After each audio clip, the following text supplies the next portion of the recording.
Your attention, please, ladies and gentlemen. You're watching, yes,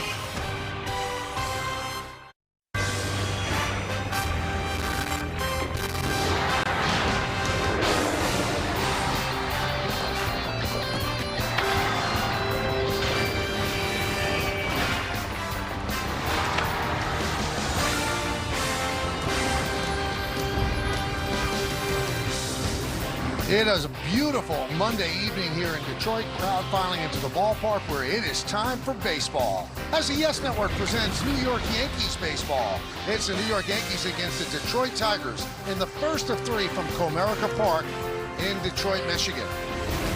Hi, everybody, and welcome to Yankees baseball. Along with Joe Girardi, I'm Michael Case. So the Yankees start a 7-game road trip, 3 in Detroit, 4 in Boston. Pretty good pitching matchup in this one. So let's take a look. It's the Home Depot working on a win pitching matchup. The left-hander Framber Valdez is going to go for the Tigers. And for the Yankees, it's the veteran Garrett Cole. Last time out, he looked really good. Yeah, I've been really impressed with his velocity. I've been impressed with his command, with just his ability to pitch. And it looks like he never lost anything, Michael. You're going to see him go up in the zone with this four-seamer. He gets the great carry, and here's the good changeup. Look at the sink on it. Perfect location. You're not catching up to this, and he was as high as 99 the other day against the White Sox. His command has been really good, and he looks like kind of like the guy in 2023. Now, you look at his starts and you look at the four-seam fastball average. It's kind of been all over the place, and then it dipped to 95.9 last time out. That could be a reason why they gave him the extra day of rest. We'll see how he pitches tonight. Now, one of the guys that the veteran right-hander has to deal with is a kid, 21 years old. Is he even shaving yet? He's at the top of the order. Kevin McGonigal, one of the best players in the game. Yeah, he only had about 800 minor league at-bats. He has a high WAR, and the reason is, Michael, he really knows how to hit. He'll hit the breaking ball the other way. He'll use the whole field from line to line. Velocity doesn't bother him. Left-handers doesn't bother him. He hits a lot of line drives, and if you throw one in and take a little bit off, Michael, he's going to jump ship on you. This kid has been incredible. The league has not figured him out, and I'm not sure they're going to. Well, he's one of the best prospects in baseball. Now he's more than that. He made their opening day lineup. You see the numbers so far, and the 4.2 WAR second for position players in the American League. Only Bobby Witt Jr. is better, so a great start to his big league career. So the lefty, Valdez, is on the mound for the Tigers. Little bit of a different lineup for the Yankees, especially at the top of the order. How did Aaron Boone come to get this lineup? Well, Meredith Marakovitz asked him that. We'll have the answer next on Yes.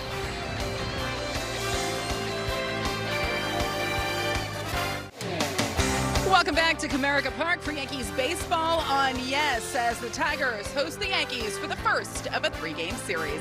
Hey everyone, I'm Meredith Marakovitz.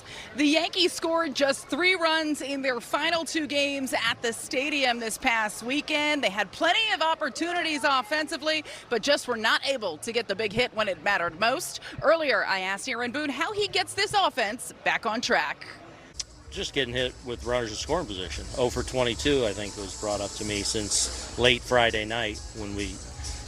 So, you know, if you're not hitting the ball out of the ballpark, you gotta take advantage of opportunities, and that's plagued us the last 2 games. But I don't think the offense is much off what we've been doing. We just haven't got that hit to kind of break through. You take those opportunities. The last thing you want is 4 and 5 opportunities a game. You want those 10 opportunities. If we can do that, you know, we'll be right back on track. With Framber Valdez on the mound, Aaron Boone going with his right-handed bats in that lineup. Ahmed Rosario is going to lead off tonight. Plenty more to come here on the Yes Network. When we get back, we will have First Pitch, Michael Kay and Joe Girardi with the call of the game after the break. Yankees baseball on Yes is brought to you in part by Sage, proud accounting software provider of the New York Yankees. By Nissan, hop into a Nissan Rogue and hit the road to adventure. Shop NissanUSA.com. And by Optimum Fiber, famously fast fiber internet.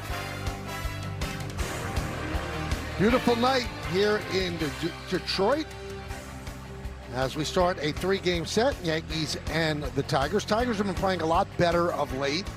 They are 11-6 in June after getting off to a decent start in April. May was awful for them, so they're trying to get back into the pennant race. And if they could get back into a race for the wild card, there's a chance they don't trade a guy like Tarek Skubal, who's in the last year of his deal. Yeah, and if they get back into the race, they have a really good rotation when you start thinking about Skubal, Valdez, Mize. I mean, this is a pretty good rotation, and they could do some damage. And the three guys that Joe just named, those are the guys the Yankees are going to face. Mize tomorrow, and then Skubal on Wednesday. But Valdez gets the start today against Garrett Cole. Garrett Cole pushed back that one day. Everybody in the rotation was. And it never really hurts to give people extra days off. No, I really like it just because Carlos Rodon is coming off an injury. You think about Cam Schlittler. He's never been to 200 innings, and he's on a pace to get there. And you start thinking about the starters. That extra day is going to help them along the way. And it's a long year, and if you can do that, do it when you can. Because they play 26 out of the next 27 days, and that's a lot. Yankees just lost 2 out of 3 to the Reds at Yankee Stadium, while the Tigers, they were sweeping the Chicago White Sox, so they gained 3 games in the standings just over the weekend. So they're feeling a little bit better about things, and leading them out on the field is Framber Valdez, and the rest of the team will follow. All right, so Valdez looks to begin his warm-ups. We'll take a look at the Yankees starting lineup. Ahmed Rosario is going to lead off. Ben Rice at DH bats second. Paul Goldschmidt plays first and hits third. Cody Bellinger, well, lefties don't stop him. You see his numbers since the beginning of last year. That's the best batting average among left-handed batters, .329. Anthony Volpe, the shortstop, at fifth. Batting sixth, playing second base, Jazz Chisholm Jr. Jason Dominguez in right field hits seventh. Hitting eighth and playing left field, Jose Caballero. And Ali Sanchez, the catcher, is going to bat ninth. Well, you see the numbers on Framber Valdez. That ERA is a little bit high, but I would expect it to come down. He has struggled at home so far this year. Could be the weather, the coldness that he's not used to. But let's check out the Nissan pitcher's scouting report. He's grounded again. In the first 12 starts, and this is a guy that gets a ton of ground balls. He had 102 ground ball outs and 109 fly ball outs. That's not him. Well, his last 3 starts, 32 ground balls to 17 and an ERA of 2.81. Extra day, he seems to like it. 6 starts on regular rest and 8.26. 6 starts on an extra day, 2.21. Yankee clipped in 7 starts, including the playoffs. He has a 5.80 versus the Yankees, and he's given up 1.5 homers per 9. He's a ground ball pitcher. He's not used to doing that. Also, over the last 5 seasons, leads the majors with 60 wins and leads the American League in innings and homers per 9 innings. Take a look at the Tiger defense, brought to you by your local Tri-State Genesis retailers. And we'll take a closer look at Dylan Dingler behind the plate. He's our Car Shield defensive player profile. He's really good behind the plate and also at the plate, hitting very well. +7 framing runs this season, and that leads Major League Baseball. He's about league average in throwing out base stealers, 9 for 40 in that.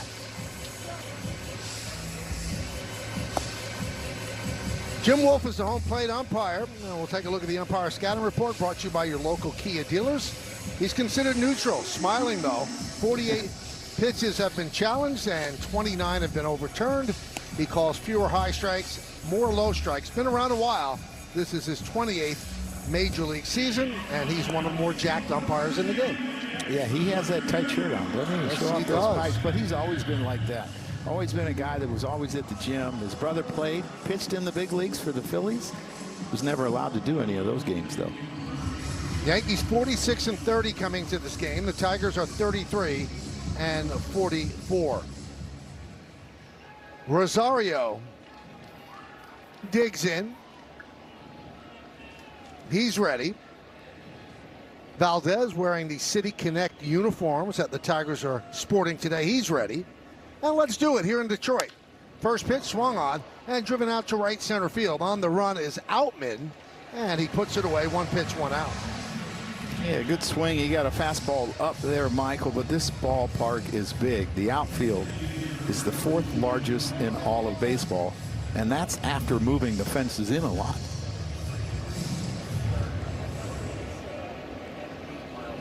So here's Ben Rice, 4 home runs in his last 7 games, and his 22 home runs for the season. That's 4th in the majors.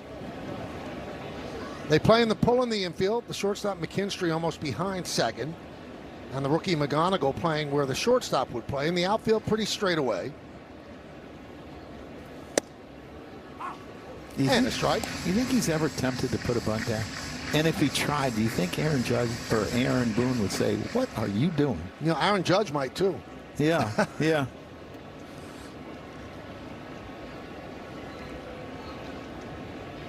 Valdez deals. Grounded foul.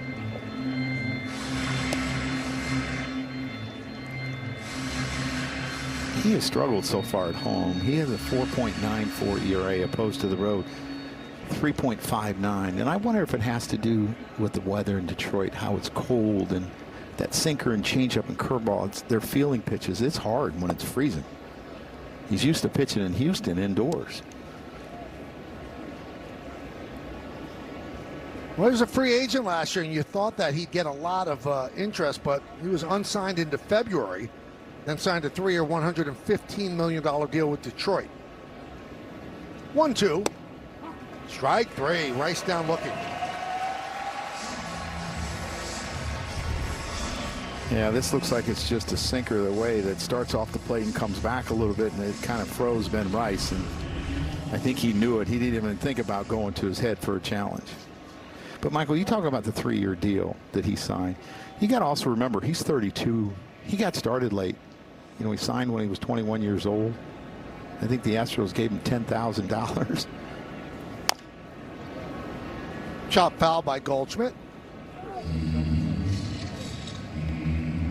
So Zach Gallen 1 win away since 2022 to lead the majors in victories. The other thing he does is he takes the ball every turn. He does not miss turns. He has been healthy, healthy, healthy.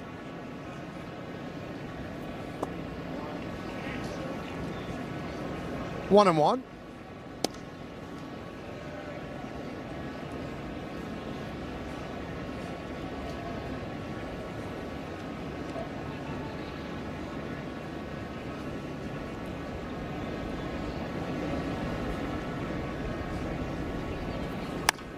Up the middle and through for a base hit. Goldschmidt hits so well against lefties, and he picks up a 2-out single. Well, let's take a look at Framber Valdez's arsenal on StatCast 3D by Google Cloud. Yeah, he's got the four-seamer. He has got the sinker. He has got the curveball, the changeup. Doesn't use the slider and the four-seamer very often. So he's really a three-pitch guy. His sinker has pretty good velocity. But one thing is his changeup is not a lot off his fastball. You see a lot of weak contact, but not so much whiff, because I think the speeds are too close together. Hits the Bellinger's outside.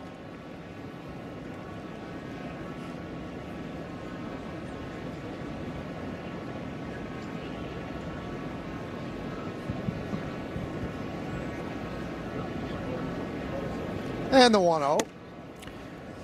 You know, a stat that truly impresses me about hitters is, yeah, OPS is great, homers are great, but when you walk more than you strike out, like Belly does, 44 walks, 42 Ks, I mean, that's some serious bat-to-ball skills. A lot of players don't. No. 2-0. Chop foul. As you can see, there's a lot of foul territory here in Comerica Park, so that plays in the favor of the pitchers. Hitters probably don't love it.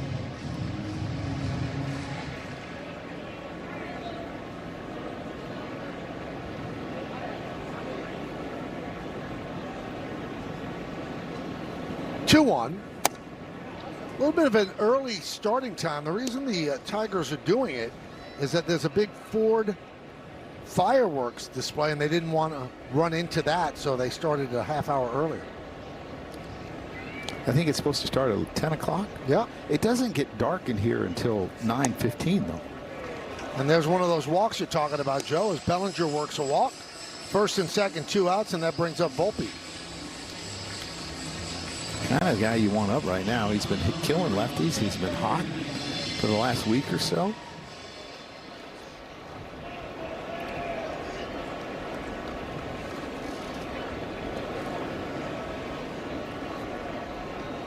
Last 9 games, Volpe 11 for 26. That's 423.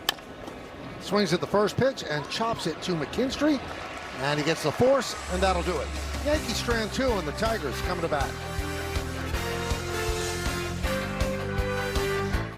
Yankees threaten in the top of the inning, but Anthony Volpe grounds out to short to end it. Now it's the Tigers' turn. Garrett Cole's warming up. We'll take a look at the Tigers' starting lineup. 21-year-old third baseman Kevin McGonigal leads off. Dylan Dingler will catch. Kerry Carpenter is in right field hitting third. See what he does against right-handed pitching. Then it's Green, Torkelson, and Keith. And the bottom third of the order is Outman, Lee, and McKinstry. You see the numbers on Garrett Cole. The walk rate is really good. The strikeout rate is good. The opponent's batting average is good. And let's check out the Nissan pitcher scouting report on Garrett. For who, Michael? For who? Who? They say a lot of times the last thing to come for a pitcher from had Tommy John as command. Not for Garrett Cole. He's been really sharp. Kind of in his Cy Young form in 23. He had a 2.63 ERA. He has a 2.57. His fastball in 23 averaged 96.7 this year, 96.6. And he's been taming the Tigers. In the live ball era since 1920, he has the lowest ERA, a minimum of 10 starts, 1.84 against the Tigers. And a 10-1 record. Here's McGonigal. Swings at the first pitch and lofts it to left field. And that's going to be out of play. Check out the Yankee defense, brought to you by your local Tri-State Genesis retailers. Caballeros in left, Bellinger in center, Dominguez over in right, infield Rosario, Volpe, Chisholm, and Goldschmidt, third to first, Sanchez behind the plate.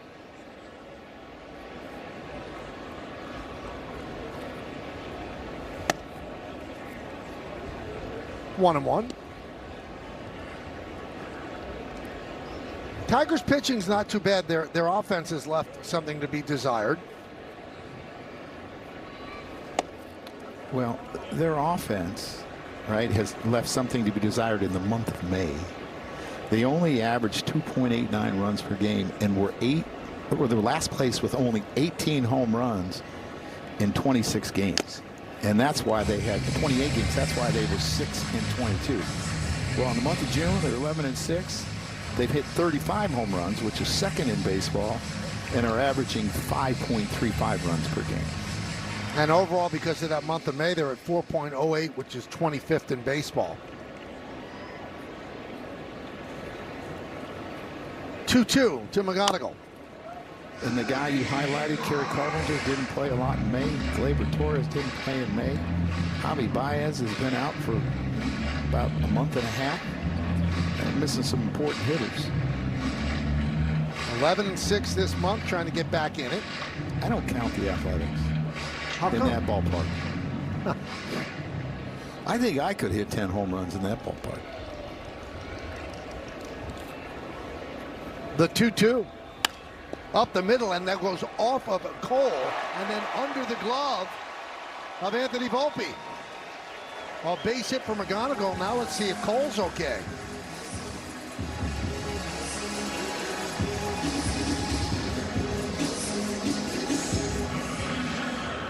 I mean, once it hits Garrett Cole's foot, it changes the trajectory, and Anthony Volpe has to go the other way. It's got some weird spin on it.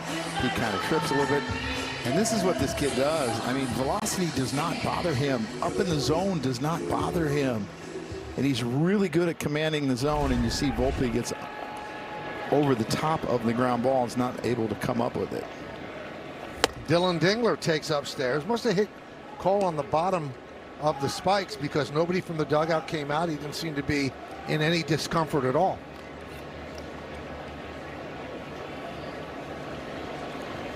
McGonigal, 9 stolen bases.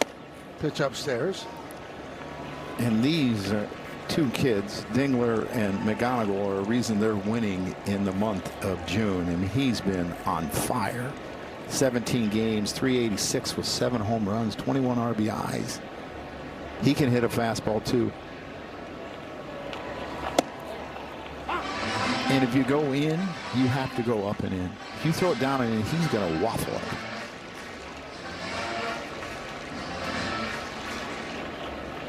Dingler, 27 years old, won the Gold Glove last year.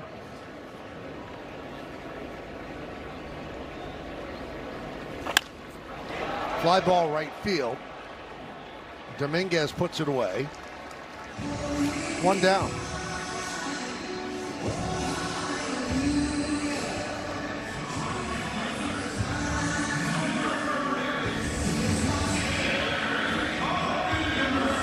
That's probably the easiest fly ball that Dominguez has had in that field. Those games over the weekend, they were hitting him some tricky fly balls. He's had some challenges.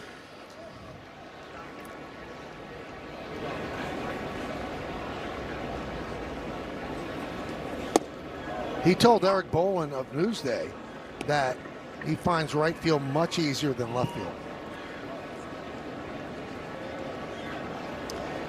Still finding his way out there. It's tough. See, and I wonder part of that has to do with how small Yankee Stadium is, where you don't have to go back a whole lot.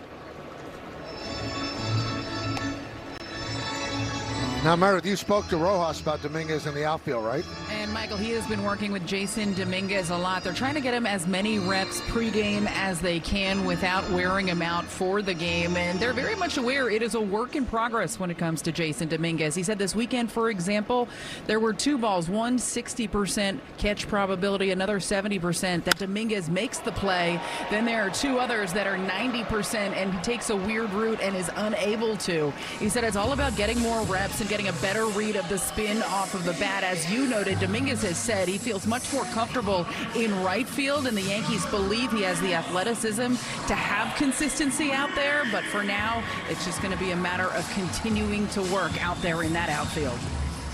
Boone tried to explain it this way. He came up as a center fielder, then they transitioned him to left.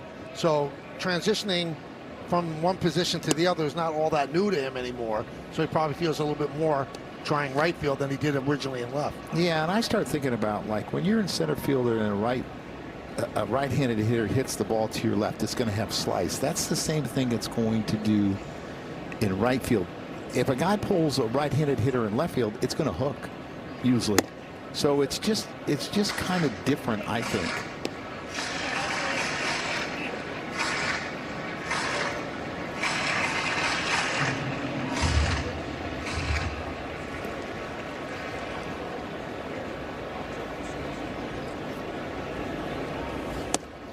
You know, you're really working with very small margins now with all the people that are injured with the Yankees. You know, if Caballero, not a normal left fielder, he's done a decent job out there.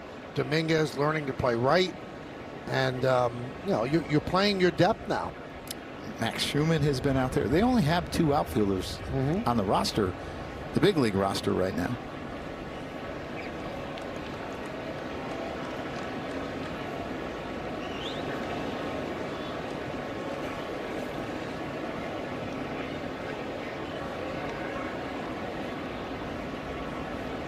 One, 2.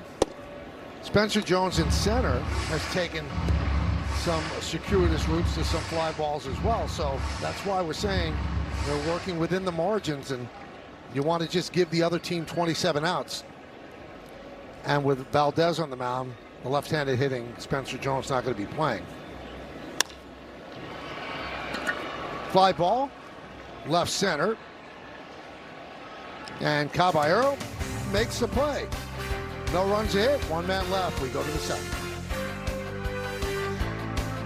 Josh Chisholm will lead off the 2nd inning. Let's check out one of today's player props brought to you by Bet365, where winning is everything. Jazz hitting 1 or more home runs, that's plus 700. And he's got 5 so far this month. Today'd be a good day for one. 11 on the season. Yankees scored just 3 runs in the last 2 games. Kind of a wave there by Jazz. And also they didn't hit when they had runners in scoring position. Dating back to Friday, 0 for their last 24. And yesterday they had just 1 extra base hit, the home run by Rice. They did have 6 stolen bases, though. It's got to be a little tough on the hitters right now with that shadow. You see the pitcher is in sunlight and the batter's box is in the shadow, and it's tough when it's like that because you lose the ball a little bit.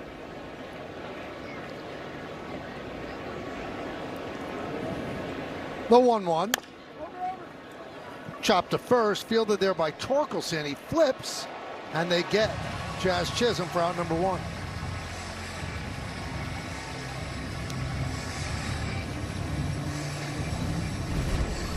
Never been a fan of base runner sliding head first because he could step on your hand. We're going to lose you for a little bit because there's nothing to necessarily protect the top of your hand when you're hitting, and Framber's not always great at getting over there. He got a good read on that breaking ball and got over, and Jazz almost beat it, but God, it makes me worry. And you hurt your shoulders.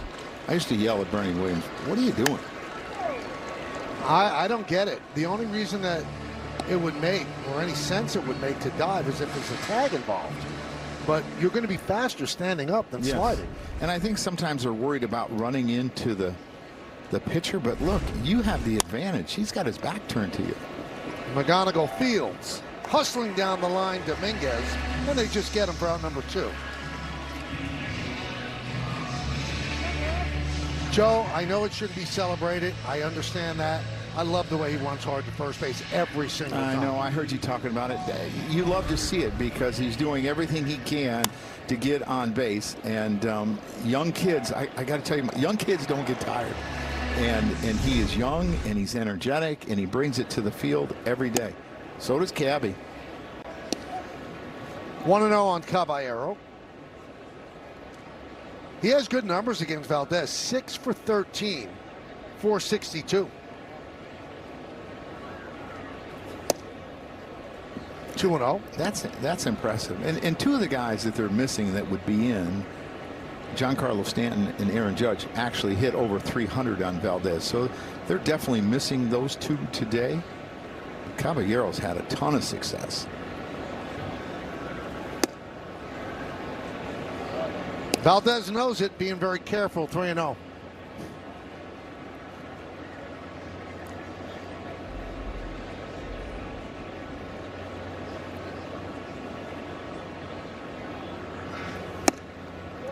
Four in a row out of the zone.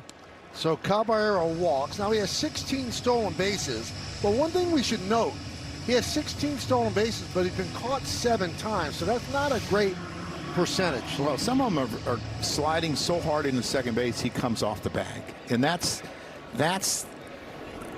the part about when you slide late that you have to worry. Can you hold on to the bag? So then you put the oven mitt on and you don't have a good grip, and it's what happened yesterday.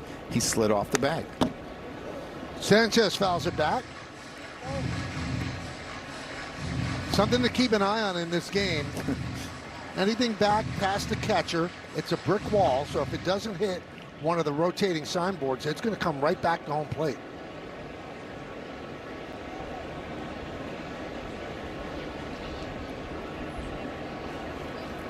Yeah, I thought you meant when you said something to watch. Ali Sanchez, his wife, is going to deliver any day now. Yeah. So if all of a sudden he leaves, we know what happened. And J.C. Escara is on the taxi squad, so he's ready to move right back onto the roster. Base runners are 12 for 12 off of Framber Valdez, and last year they were 25 for 28. He does not hold runners well, especially when they get to second base. And you talked about Dingler throwing out 9 of 40. It's not because of arm strength. His arm strength is incredible. It's his transfer that's somewhat slow. Caballero was going, foul ball.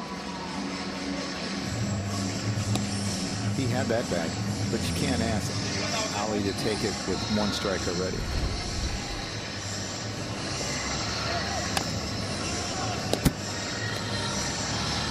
Yeah, he would have had that bag easy. 1-2 count on the number 9 hitter, Ali Sanchez. Runner goes again. Pitches high, not nearly in time. So that is the 17th stolen base for Caballero.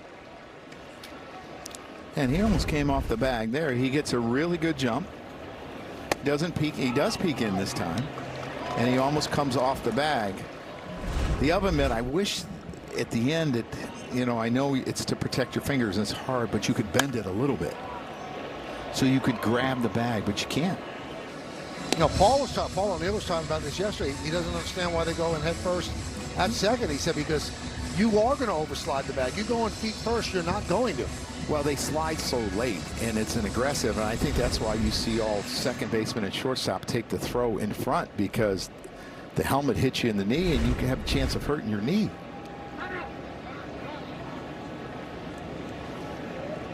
Yankees with a runner in scoring position. But Paul O'Neill's talking about sliding feet first. He couldn't slide feet first either. He was terrible. He should have slid head first.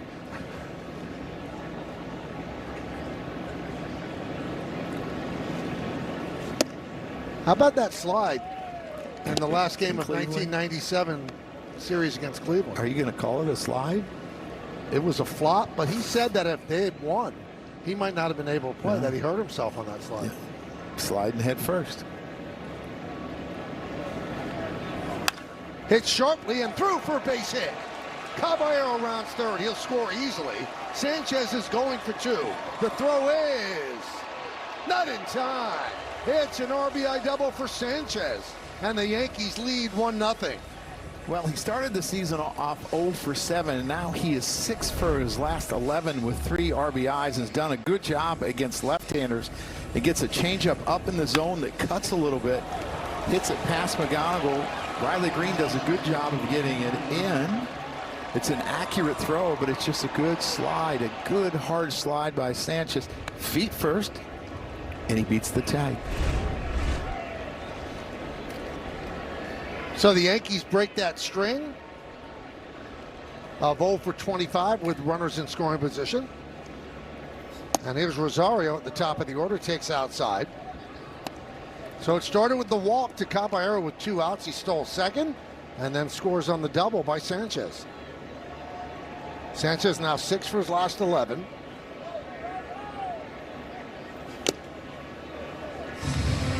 One and one.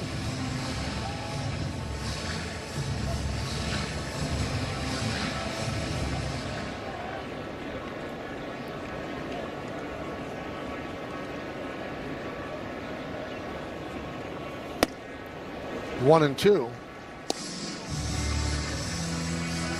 It's interesting. Pitches 1 through 50. Framber Valdez has not been good, but 51 on, he has been exceptional. And I wonder if it's he's too strong sometimes. And his sinker doesn't have the sink. His changeup doesn't have the sink that it has later on in the game. Ground ball, McGonigal. And they get Rosario for the final out, but the Yankees get a run. Go to the bottom of the second, 1-0 Yanks.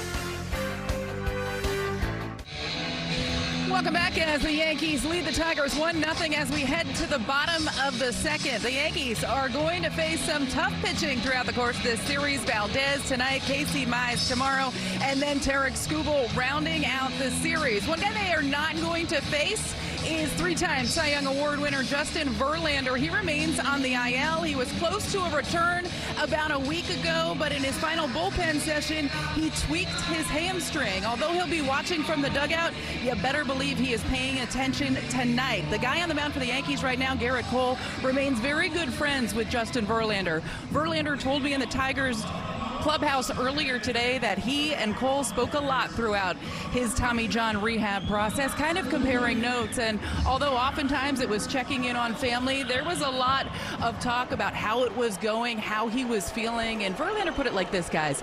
Pitchers know that there's about an 89% chance that they return as the same pitcher they were prior to the injury. And that's not just a guy that's making it back to the majors. That's a guy that is going to return to his Cy Young form. And Verlander said he has been paying attention to each and every one of Garrett Cole's starts, and he knew, no doubt in his mind, that Cole would not only make it back in a timely fashion, but he would have some success when he returned. Now, still getting acclimated on the mound from what we've seen so far from Cole, very encouraging, but Verlander said he always thought that Cole would be back out there and find his way. Verlander, for his part, guys, 43 years old, he said he is going to throw until the wheels come off, confident he's going to make it back this year. Well, thank you, Meredith. And the sad part, he was supposed to start yesterday, and then he had that injury. And he did say that he's going to go until the wheels fall off. And he's wondering if the wheels have fallen off because he's made one start for them. Is he referring to his legs? Because his injuries have been in his legs this year. The hip, I think, correct, and now the hammy. But I think he just means physically that he's not able to do it anymore. So he and Max Scherzer both have been, just on the shelf most of the season. And I had the unfortunate situation of that one is ripped into left center field, and that's going to be in there for a base hit. Playing it off the wall, the Yankees will get it in, and it is a leadoff double for Torkelson. Yeah, the unfortunate situation of playing those two in the playoffs. They had both those guys. They had Pfister.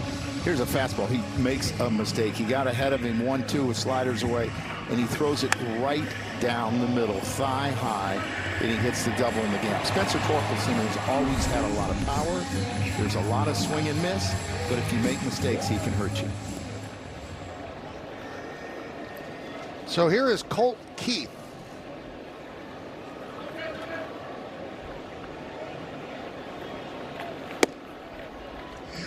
One and 0. This is another young Tiger that has not played a lot in the minor leagues because of some labrum issues. His throwing arm, and was very successful as a hitter in the minor leagues and has held his own up here. End of April, Joe, he's hitting .326. But since that point, he's hitting .205. There's a challenge right there on the ball call. And ABS presented by T-Mobile. And the challenge successful. Goal is overturned. New York has 2 challenges remaining. So it goes from 2-0 to 1-1.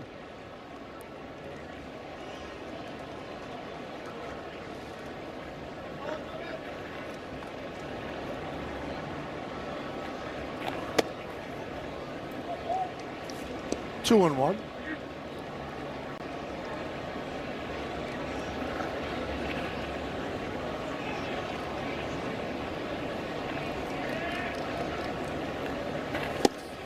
One of the Tigers who signed as a youngster to a long-term deal. So he's in the 3rd season of a 6-year, $28.6425 million deal. That also has 3 team options.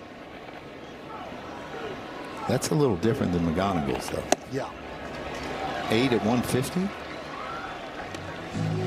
And so far, looks like he might be underpaid. Yeah, if you're going to be 3rd in all of baseball position WAR at 4.2, yeah, that's underpaid. Really good four-seamer there by Garrett Cole to get the strikeout. This team does strike out a lot. I mean, they hit some home runs, but they strike out a lot. 9th most in all of baseball. So here's Outman, and it's really an unfortunate last name when you're hitting 169.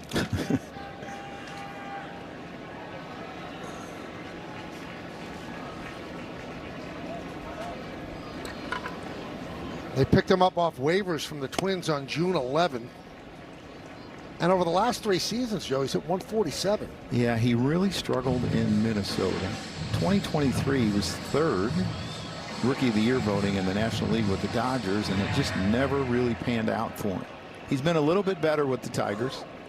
No one was covering there, and Cole's looking into the dugout. Somebody called that, and Anthony Volpe was not covering second base. Yeah, and he ends up throwing a changeup. Really good job not to throw it into the outfield. But the thing that you have to remember is you don't have to throw it. If nobody's there, you don't have to throw it to second. Well, someone missed a sign. And interesting, Torkelson is not a base runner. He has 1 attempt, and he's been thrown out. So something got mixed up there.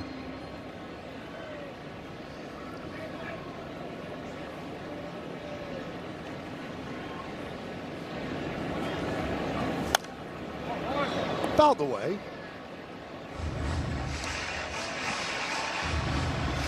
Had a couple big hits on Saturday, a couple RBIs, 2 for 2. And the one thing that A.J. Hinch will do is he will pitch hit very quickly to get the advantage pretty early in a game. Outman is one of those guys. Veerling is one of those guys. He'll pinch Jomani Jones early in games.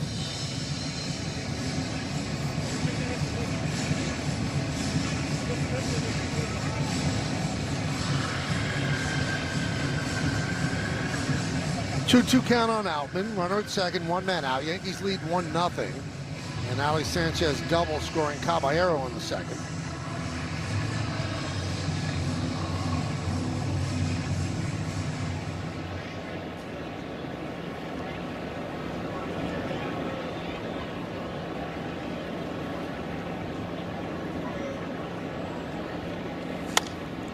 Fouled away.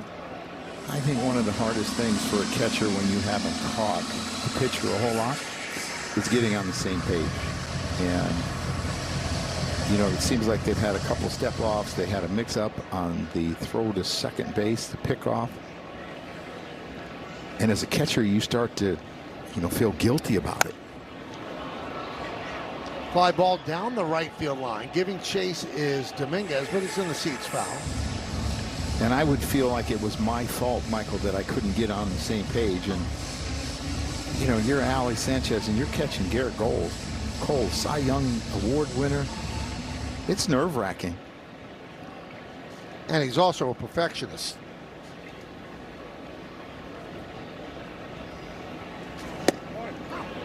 Strike 3. Outman down looking. That's a pretty good knuckle curveball right here, Michael. He starts it up in the zone. I think Outman thinks it's a fastball, four-seamer above. Kind of do drop in right there, Michael, for strike 3. Looking. Here is Hao-Yu Lee. 23 years old, from Taiwan. Major League debut April 17th. And there's a strike. 99 miles an hour. Michael, he was a young Philly when I managed there. He was like 17, 18 years old, and they were really excited about him, his power.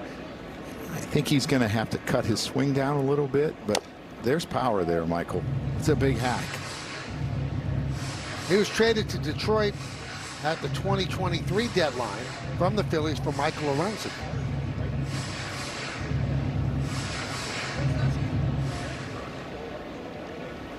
Sanchez got a little dirt in his eye on that foul ball. Dirt comes up, gets him in the eye.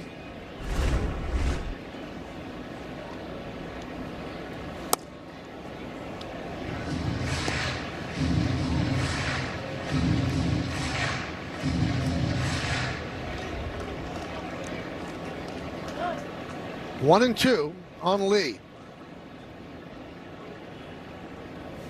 Swing and a miss, got him. 3 strikeouts in the inning for Garrett Cole. So they work around the leadoff double, and that strikeout on Lee, 99-mile-an-hour fastball.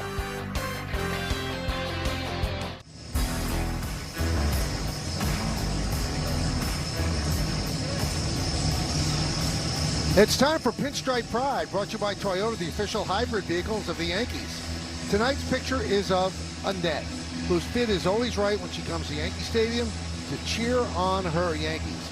Use the hashtag Toyota Pinstripe Pride and mention yes in pictures you post to social media to reflect your love for the Bronx Bombers. We might spotlight you in a future game. Well, Cole was dealing in that half of the inning. Hit 99 a couple of times, including on the last pitch. Now talking things over with Ali Sanchez. Rice leads off the third. And a strike.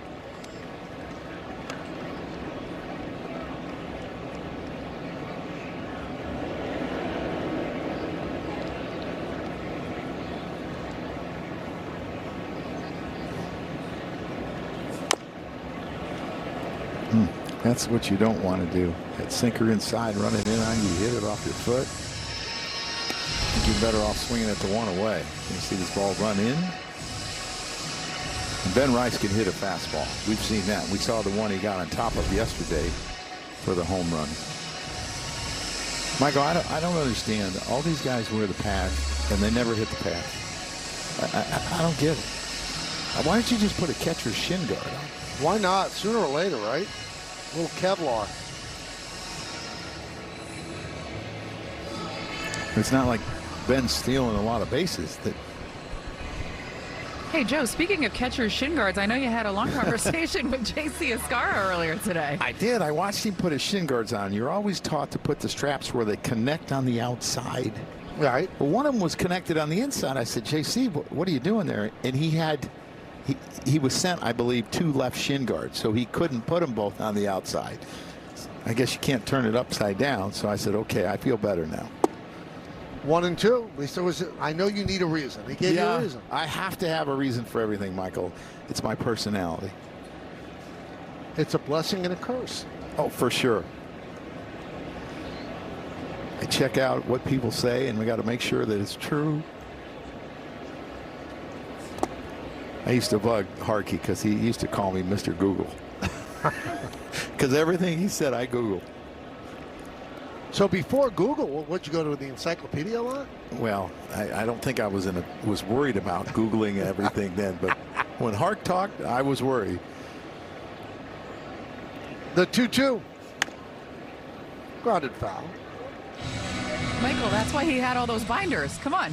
Yeah. It had all the information. All the information. You print it out from Google, put it in the binder. I got to tell you, Joe, I think it's unfair. Binder Joe. I mean, they have the same information in the dugout now. It's just in an iPad. You didn't have an iPad. Yeah, they don't then. call him iPad Aaron. iPad AJ. Right. It's not right. I'm sorry, Joe. So was I ahead of my time because I was diving deep into numbers? I would say a trendsetter. I guess, yeah, you were a trendsetter. Oh, there's the iPad. There they are. iPad Matt Blake. This is a really good at bat because he's throwing him some really good pitches, some good breaking balls, a sinker away, a sinker in. He's fought to get back to 3-2.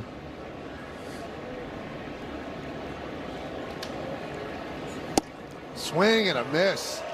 Got him on the curve. And that'll bring up Paul Goldschmidt. Play FanDuel's Daily Dinger for free every day for a chance at a profit boost if your selected player hits a home run. And here are the featured home run odds for today's players. Rosario's at plus 1,200. The guy at the plate is plus 700. He singled in the first inning. And a backdoor breaking ball drops in for a strike, 0-1. Yeah, he's had a really good curveball. We saw him get Ben Rice 3-2 and had a feel for it. So why not start off Goldie with it? He's been on fire against left-handed pitching this year. 386. And that was before the single in the first. And before that single. So he is 2 for 2 against Valdez. And he was a guy that hadn't had much success off of Valdez. 1 for 7 coming into the game. Not the case today. Hitting the ball up the middle.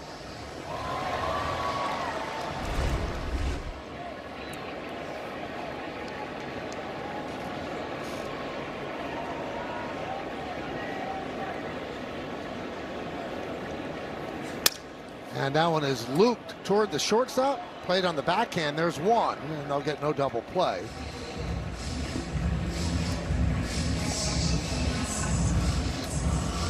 Yeah, pretty good play by McKinstry. He thought he might have a chance at a double play. I'm not sure if he catches it, if he charges it really hard. But a really good job by Lee of holding up, understanding wasn't hit hard enough and you're not going to get Bellinger. If you're going to have a runner on first, you'd rather have Bellinger because he's going to score easier on a double or could steal second base. Anthony Volpe takes a strike. Anthony was pretty angry. He got picked off at first base yesterday and said it wasn't right because the first baseman put his foot in front of the bag, which is not supposed to happen. And Boone said he had a good point. He said, but they're never going to call that. He said they just don't. And you can't appeal it, and I don't understand why. Because the play is dead. There's nothing else that can happen. Why can't you? That should be a play that should be appealable. I thought he had a great point. And the first base umpire said the reason he allowed him to do it because that was a natural movement to catch the ball. Line drive to right field. It's a base hit for Volpe. Moving to second is Bellinger. Michael, every throw is at that angle. So you could say that about every throw. If it's correct. Really good job. Volpe, he rolled over on it the last at bat. And Paul talked a lot about this, just hitting your line drives and doing damage. Because he steals bases. He's another pest on the bases. You think about the Yankees, #1 in the AL in stolen bases, #2 overall. But every throw is that way, Michael. So why wouldn't you just block it every time? And Boone went on to say that earlier in that game, Ben Rice did not block first base, and that's why the runner was able to get back. He said, so we did it the legal way. He said, and then we got burned. He said, and I didn't talk to Major League Baseball. He said, I know the rule. He said, and it's not going to be called all that often. I get it.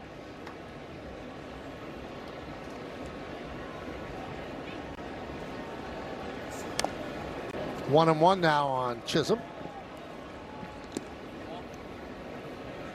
And if you watch yesterday's game, you usually don't see Volpe get that hot on the field. He was really angry. Okay, he steps. He didn't need to step to catch that baseball.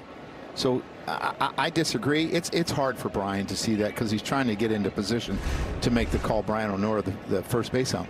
But why can't you appeal it? Now, he initially called him safe. It was overturned on a challenge. Well, he couldn't go directly into the base because of the foot. And Anthony also said that rule is in place so that you don't get hurt. Correct. He said because if you're blocked, you can jam your shoulder, and he's already had shoulder surgery.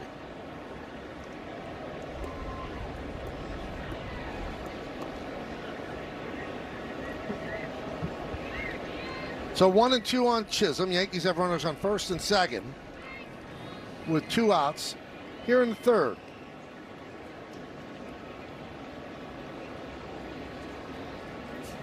Swing and a miss. Way out of the strike zone. And Chisholm reaches. Yankees strand 2. We go to the bottom of the third. Well, we are back here at Comerica Park. And it's time to take a look at the leaders brought to you by your local Tri-State Buick dealers. So with that last strikeout, of the 3 strikeouts in the previous inning, he now has 942, passing Dave Righetti. And next up is Ali Reynolds.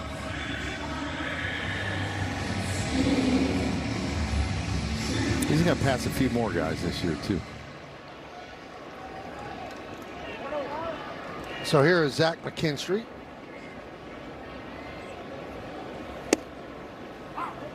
Zach, you always have to guard against the bunt. He is one of those players that has to do a lot of little things to stay up at this level. Had a really good year last year. It's been a struggle so far this year.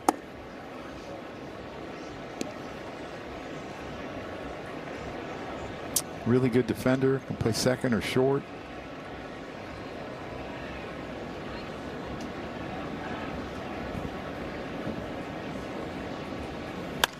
Line drive. It is a base hit to left center field.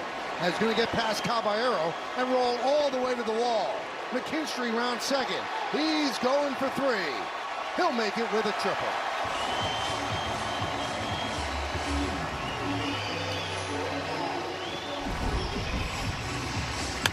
Four-seamer up in the zone, and you split the gap in this ballpark. It is a ballpark made for triples. Near the top of the league for the most triples because of the spacious outfield, and he can really run, and this is a pretty easy triple for Zach McKinstry. See the Yankees, it looks like they're going to leave most of the infield back. McGonigal very tough to strike out.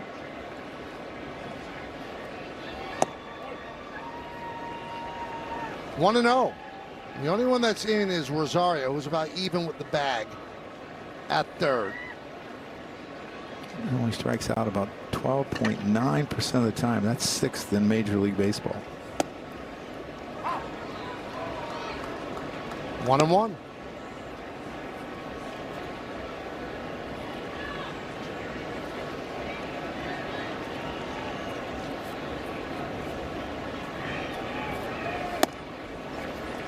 Two and one on McGonigal, who grounded sharply up the middle, clipped the spikes of Cole and then under the glove of Anthony Volpe, who was stumbling toward the ball, so he got himself a single.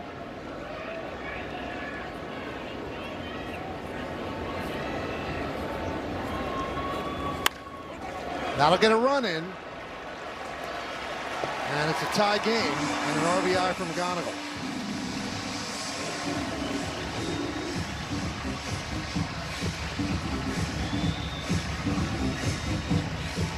Let's take a look at the Mohegan Sun team scatter report.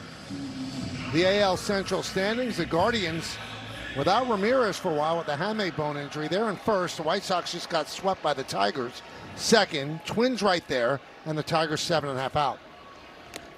The interesting thing about the standings, though, Michael, is when you look at run differential, the Tigers are only -5. And everyone is negative in the league. The leader's -4, which is I think the White Sox. So they're right there. They just had such a bad month of May because they did not hit. They didn't hit for any power. And they lost a number of pitchers. You lose Skubal, Verlander's out. You end up losing Mize for a while. It's hard to replace that. I think they have enough time to get back in it. I do.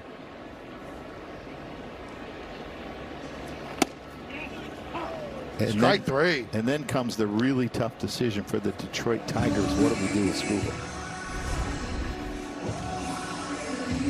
You see the great location there with the four-seamer. Dingler's a really good fastball hitter, but not when you put it there. Well, under the present rules, and we don't know if those are going to be the rules next year, under the present rules, if he leaves as a free agent, you get a compensation draft pick. But if you trade him, you know what you're getting from the other team. So it's a tough call. But I think that if they have a chance to make the playoffs, you keep him. I think you have to. Yeah. I mean, this town really, to me, supports baseball. This is not a big town. This is a smaller market. They really support their Tigers. Grounded up the middle. Volpe fields, but not in time with the throw to first as Carpenter beats it out. Yeah, once this gets past Jazz Chisholm, I don't think you have much of a chance. And Jazz had to go a long ways. You could see he was leaning towards going to his left because it was a breaking ball. And he hit it to his right. It's the anticipation, what the pitch is. It's a slider that's inside. It's going to go to my left if I'm Jazz Chisholm. It ends up going to his right, and he was not able to quite get there.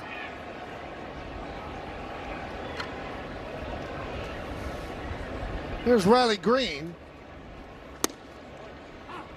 And a strike.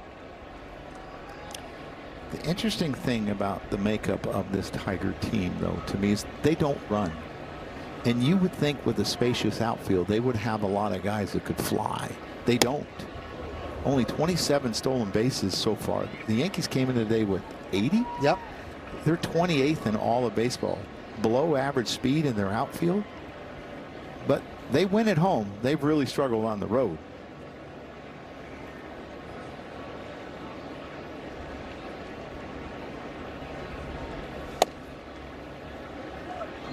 Two and one.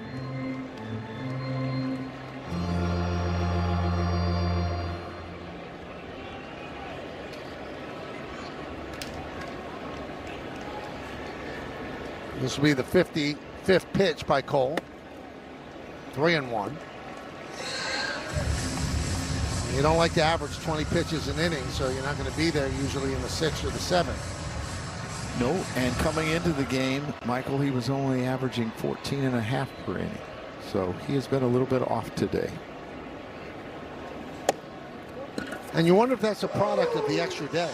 He's throwing harder, but maybe at the expense of location. So a walk to Green. It could be, but I still think the important thing is the extra day off for the staff. Because it's such a long year, and fatigue leads to injury. Fatigue leads to not being able to locate as well. It's not just extra days rest that sometimes leads to it. Fatigue can be a real problem. And here's the difference to me, Michael. Fatigue leads to balls over the plate. Extra rest leads to balls off the plate. And you'd rather that? Yes. Pitch to Torkelson outside. Well, Torkelson not quite having the year that he had last year with 31 home runs and 789 OPS. He did have a double in the second. But hitting .211.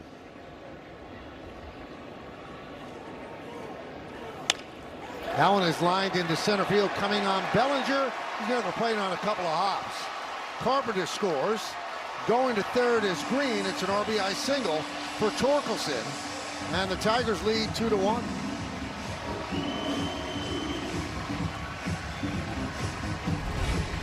Another fastball that it's a sinker in. He does a good job of jamming him, but because it's up, he's able to get it in the air. If it's down, it's probably on the ground. But when you look at Torkelson, he's a pretty good low ball hitter. So it's kind of a, to me, throwing breaking balls and staying away from him. In is just for show to get him out away.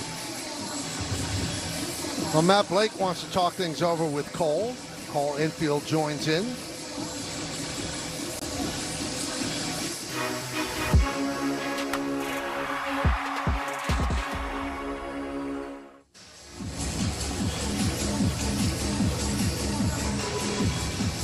So Blake has his say, so now it's going to be first and third. 2 outs for Colt Keith.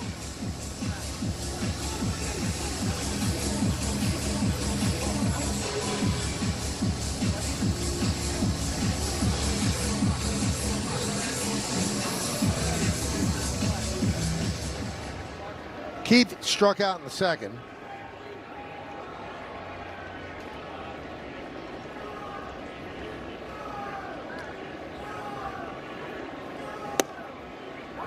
A strike.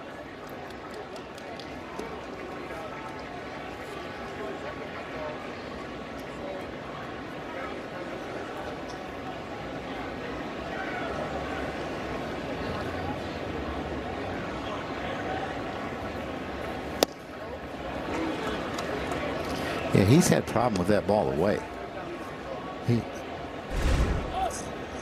See the average on the 4-seamer in his starts? It's up a little bit tonight since his last start. You see, he had 6 days, pitched on a 6th day against the Guardians on the June 9th. There was a jump. That extra day helped it.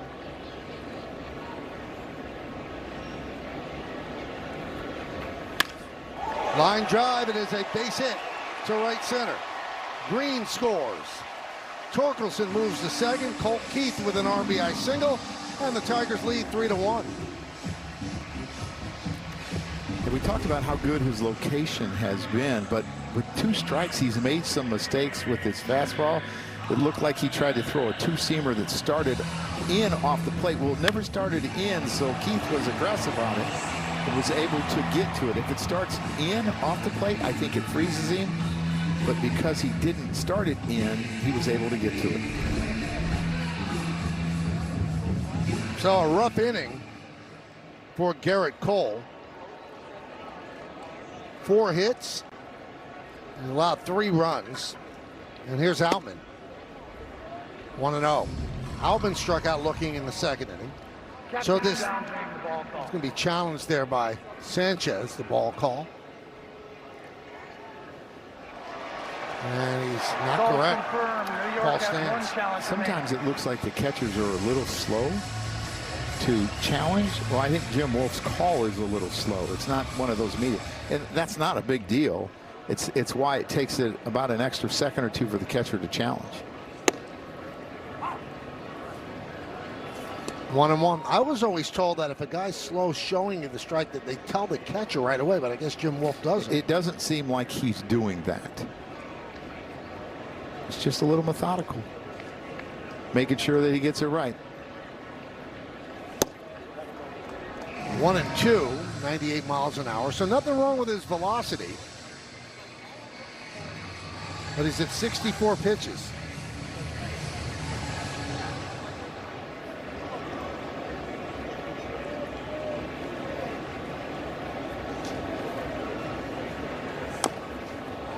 Foul ball. I like what Sanchez did there. He got off the plate more. Got ahead 2 strikes and got off the plate more. So if you miss any bit away, it's going to be a ball. He was trying to split the outside corner with his glove, and he put it right there. There, get out there. Swing and a miss. And that'll do it in the third. But the Tigers score 3 runs. They leave 2. We go to the 4th. It's 3-1 Detroit. The ultimate goal of an MLB fan? Well, seeing it all. The MLB Journey to 30 sweepstakes presented by T-Mobile is the ultimate bucket list. Enter now for your chance to win trips to all 30 ballparks. Yes, all 30. Go to MLB.com/journey to 30 sweeps. That's pretty cool. All 30 in 1 year? I guess. Now take out Yankee Stadium so we don't cause problems. Favorite ballpark? Wrigley Field. Wrigley? Yeah.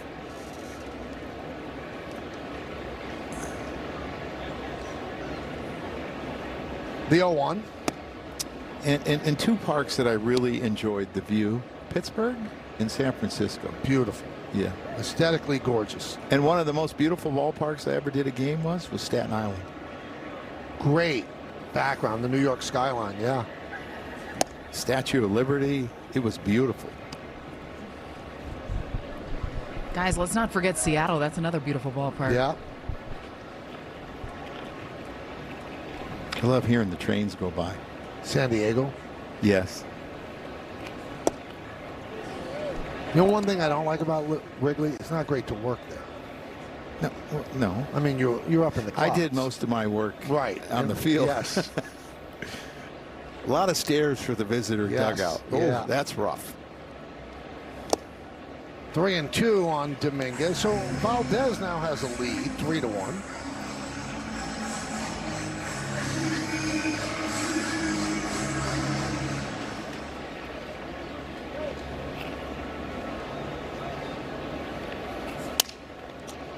Slowed down by Valdez. Lee to first, and they get Dominguez. Garrett Cole with a rough bottom of the third. Between innings. Talking it over, going over what went wrong.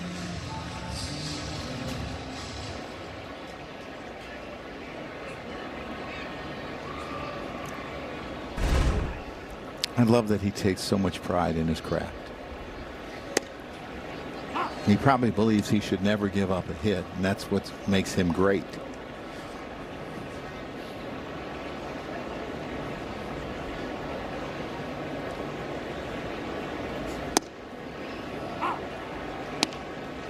You know, I talked about Valdez pitches 1 through 50. Well, 1 through 25, hitters hit 310.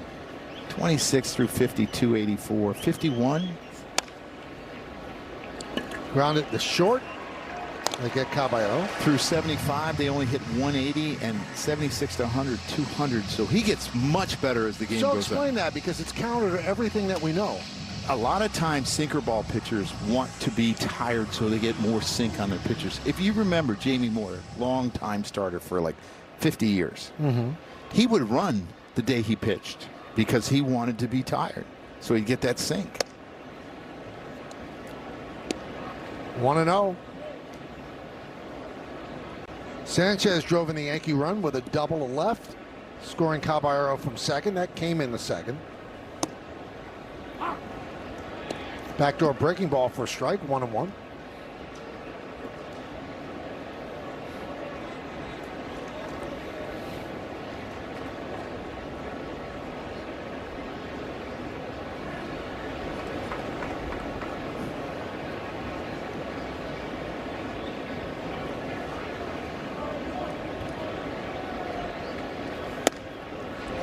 And the other thing that's a really good sign for Valdez tonight is there's only one fly ball out, and that was the first hitter of the game, Rosario. So his share of Ks, but there's been a ton of ground balls, especially as the game has went on.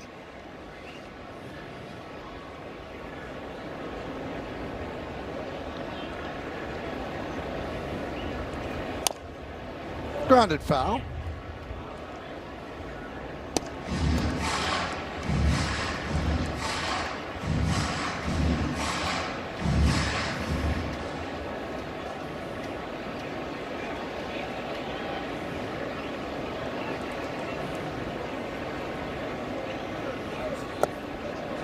Two and two.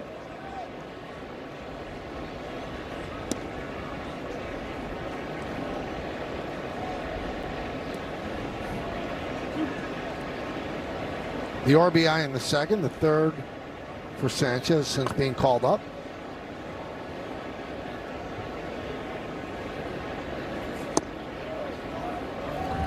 And the count is full at 3-2.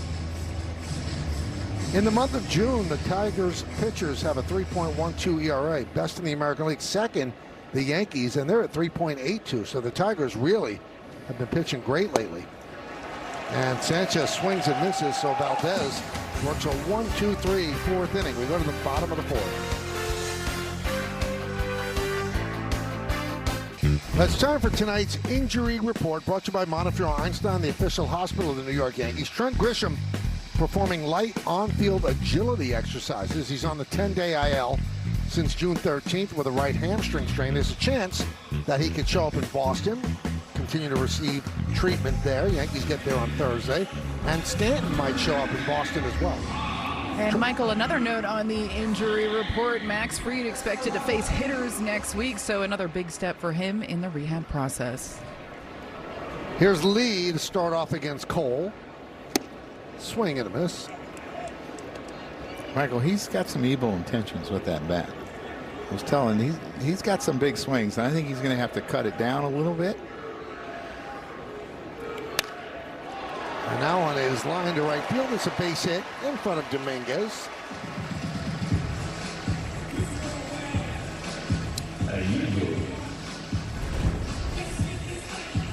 High breaking ball, high slider, second time through. Done a lot more damage than the first time through. Does a good job of staying on plane and not hitting that ball in the air. A high pitch, it's not always so easy to do.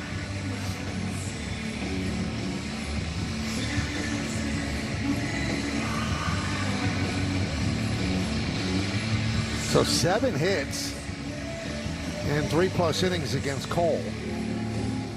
Something's going on at second base. Did a sprinkler head maybe pop up? That's my guess. Alan Porter, the crew chief, going to talk to the umps.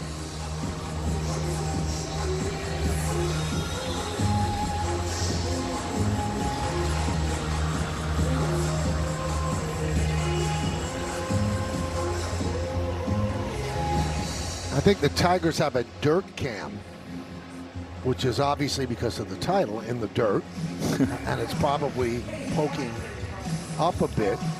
So the players are trying to even it out. That could be dangerous, both tripping over it and then on bad hops.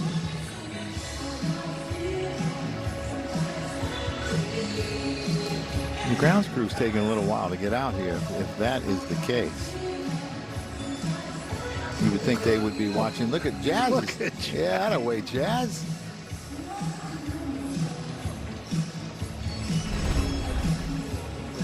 That's the view that it gives you.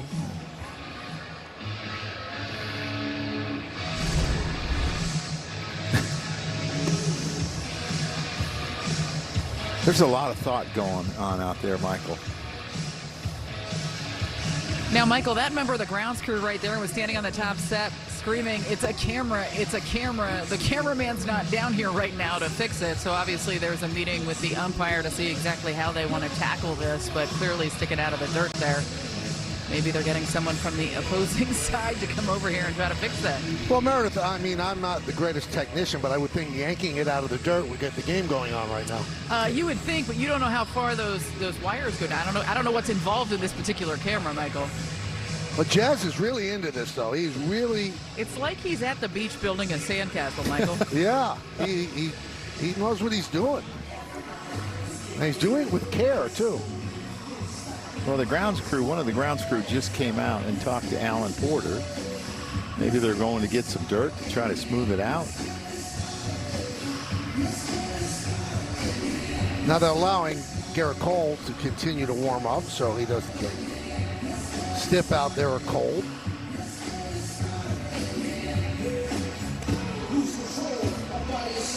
You know, I read a story that Rogers Hornsby went through the same thing way back when. It was a rock, though.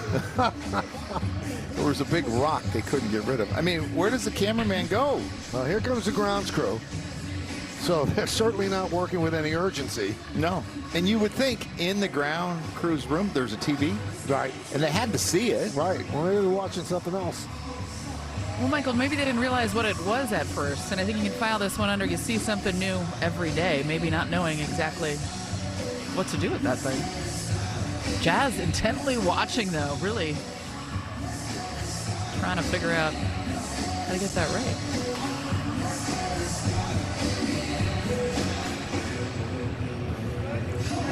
Well, I think Jazz did most of the work, and they're going to get all the credit.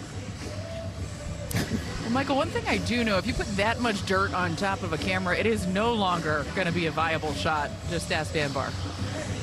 Well, let's ask, you know, the guy in the director's chair right now, Michael Kuna. Can you get a shot from that right now? Because I think it's all dirt. There's no way that it would show you anything at this point.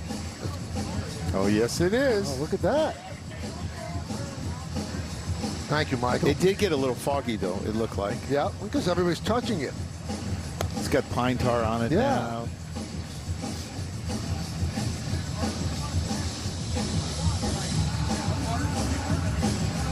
Now it needs water, they're saying? Can't be good for the electrical wires, can it? Usually water and electricity. Cameras? Yeah, it's not great. Still giving you a good shot. Guys, I have a feeling there is one guy that is not at all amused by that, and it's the pitcher on the mound, Garrett Cole, who continues to throw right now. He typically does not like to be interrupted as he is working on the mound. You know, you go back almost 20 years, and you know who this would have happened to? Who? Mike Messina. And he would not have liked it. Yeah, it would have happened to Mike. King of rain delays right before the game.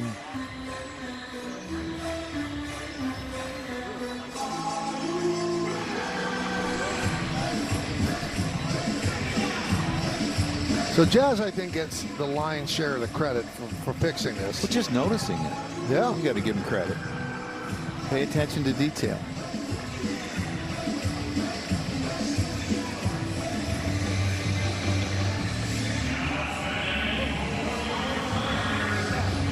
So here is McKinstry, who had a triple into the gap in left center field in the third. That started that 3-run the third inning. Runner at first, nobody out in the fourth. 3-1 Tigers, first game of this 3-game set. And a strike. Do the Yankees have a camera like that anywhere? No. No. I didn't think so. No. And I'm trying to think the purpose of it. Like, really, how many great shots are you going to get from it? Now, you may get a lot. I just don't know. But, like, to have that delay, I just don't get it. There's one in front of home plate. What are you going to see? A guy take a swing? I think I'd rather see it from a side view or front on.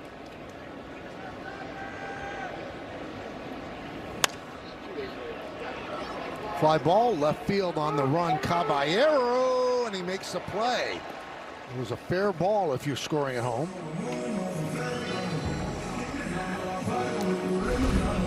Yeah, this is a really good play by Caballero. He's running a long ways.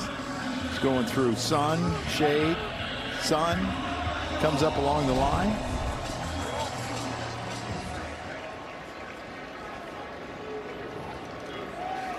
So here is 21-year-old Kevin McGonigal.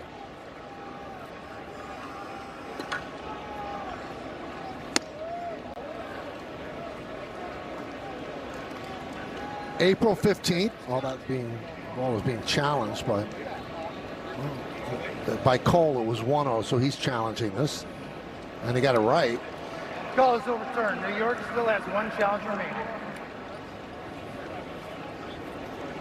Anyway, on April 15th, tax day, McGonigal signed an 8-year, $150 million extension, the largest deal ever for a player with fewer than 100 days of service time. And that beat his buddy, Connor Griffin of the Pirates, who earlier had signed a $140 million deal. And who was it? Tarek Skubal said, "Where are we going to dinner?" Yep.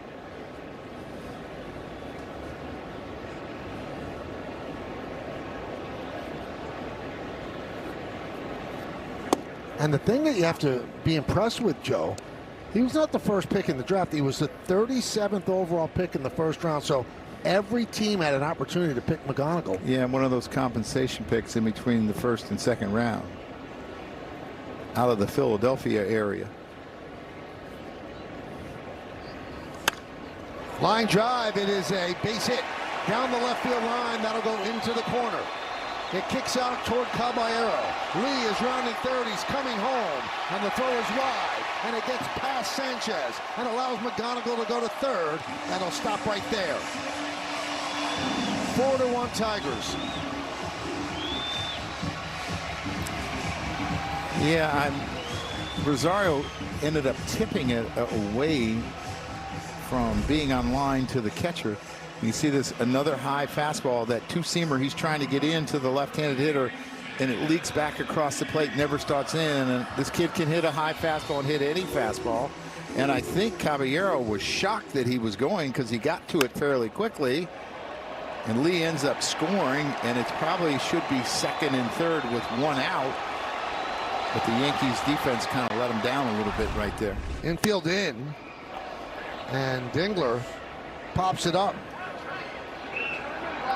Jazz makes the play for out number 2.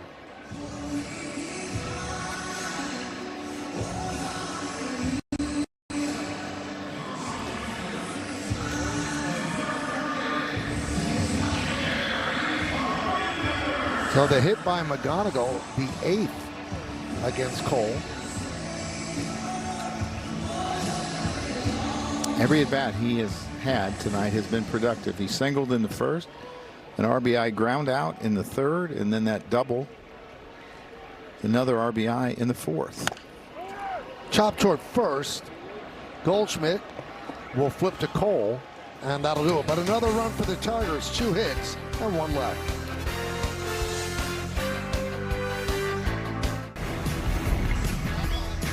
It's time for the Optimum Fiber famously fast replay. We're looking at Valdez. Well, he's had a very good curveball to the left-handers. His sinker has been outstanding. You're going to see this breaking ball that gets Jazz Chisholm. He gets the high sinker to get Sanchez. He's only given up 4 hits. Has had a lot of ground ball outs tonight. This pitched really, really well. Continuing on with what he has done in the month of June. 0-1 count on Rosario, leadoff batter for the Yankees, leading off this inning as well. 1-1. Rosario's 0 for 2. You want to look ahead. The Tigers have 3 lefties in the bullpen and 5 right-handers.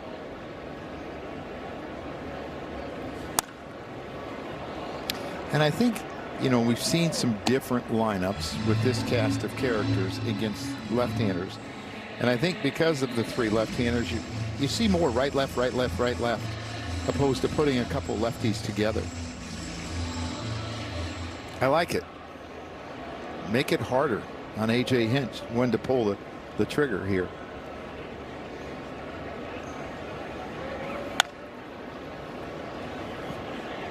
Fly ball right field side. Carpenter on the run, but runs out of room.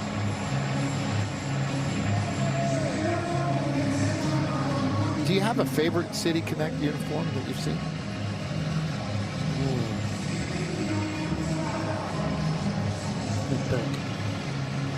So why black and blue? Is there significance to the color in Detroit? I know Motor City, we know what that means, yes, but I don't know the color scheme why. Down goes Rosario.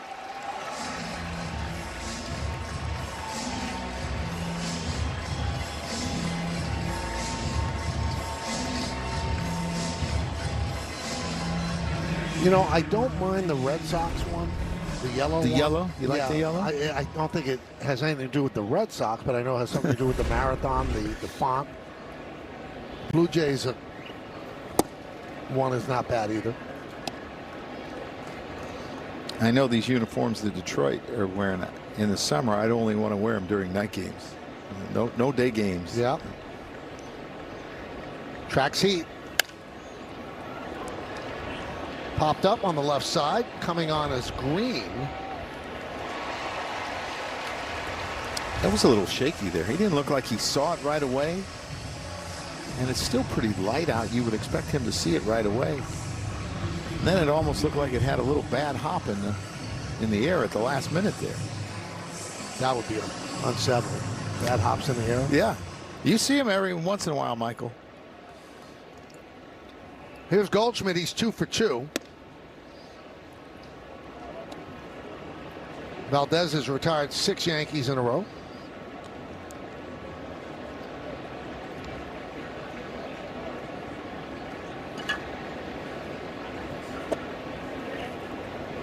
Two and 0.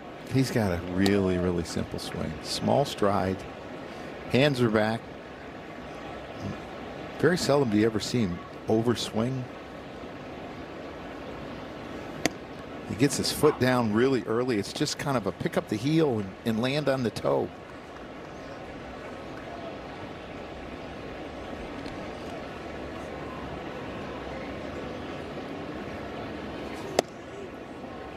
Three and 1 on Goldschmidt. Bellinger's on deck.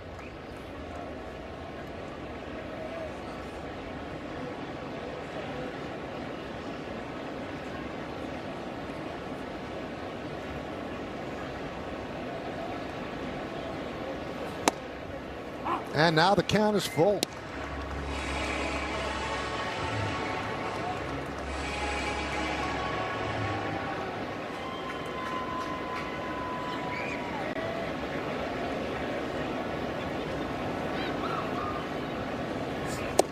Swing and a miss.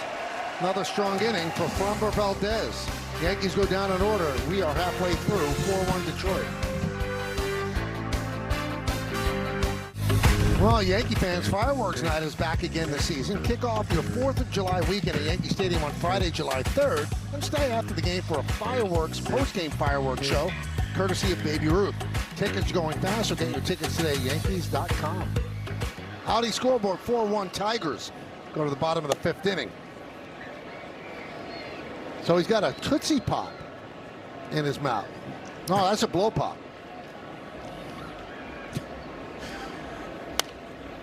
Little UL Washington. Remember, he had the toothpick. You brought up a Tootsie Roll. Or Yeah, I no, got it from the dugout. It's a Tootsie Pop. Yeah. Love a Tootsie Pop.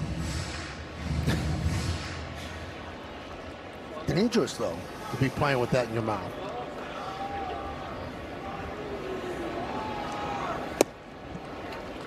One and two.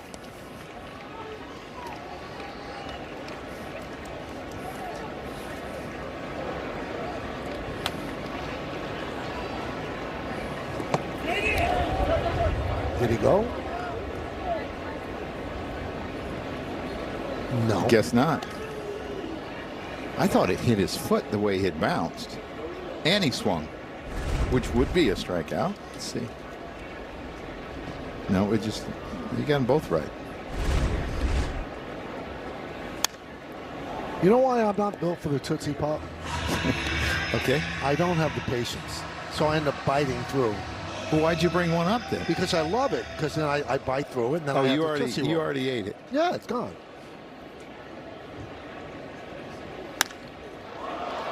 High fly ball. Right field and deep. See ya. A long home run for Riley Green, his 9th of the year. And it's 5-1 Tigers.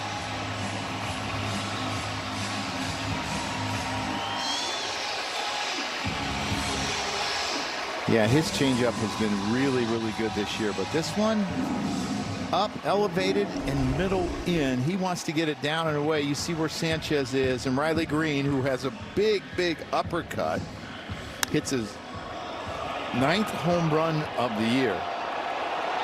A long home run here in Detroit. Torkelson takes a strike. You're going to see this ball. It's about thigh high, middle in. He wants it away and down. You miss spots in the big leagues and guys hit you. I tell you what, pitchers walk a fine line. I would have never wanted to be a pitcher. What do you mean? Why? You have to be too perfect. And then you make perfect pitches and still give up hits. Weak grounders, hit 45 feet. Ooh, that's a check. And they're going to challenge. They thought it was a called strike, too, so Sanchez challenges.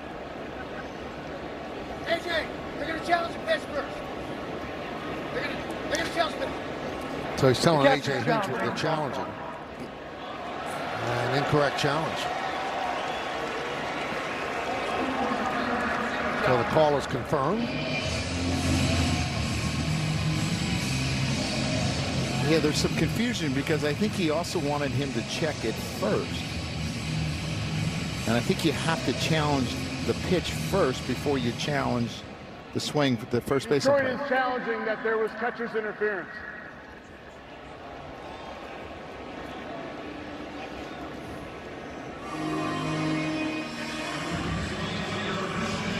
So what are they looking for? I don't know. I mean, I thought they already saw the pitch. And this all started with the camera in the infield. Are they checking for catcher's interference? Oh, yeah. Yeah. That'd be the second one in 2 days.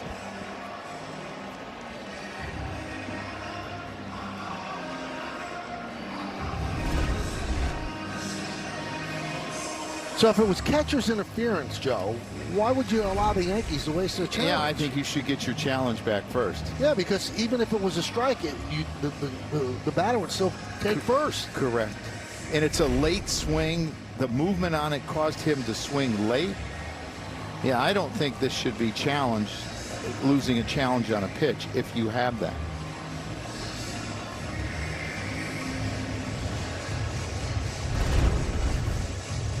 See, it's late, and he's like, "Oh, this might be a strike." He ends up hitting his glove. I'll tell you what, that would be frustrating for me as a catcher. Really, really late swing. He's got no chance to hit it, even if he finishes the swing.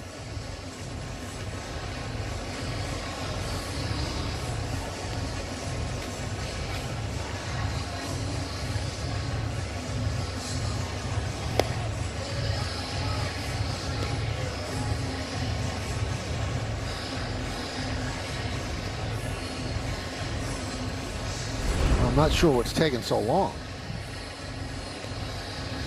The bat clearly hit the glove. Yes. You would think that this scenario had been, they went over it with umpires. What happens in that situation? Evidently, it hasn't been.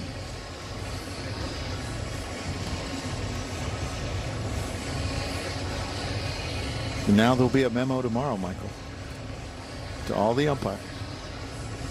Well, Cole And certainly had a lot of stops and starts. First the camera in the dirt, and now this.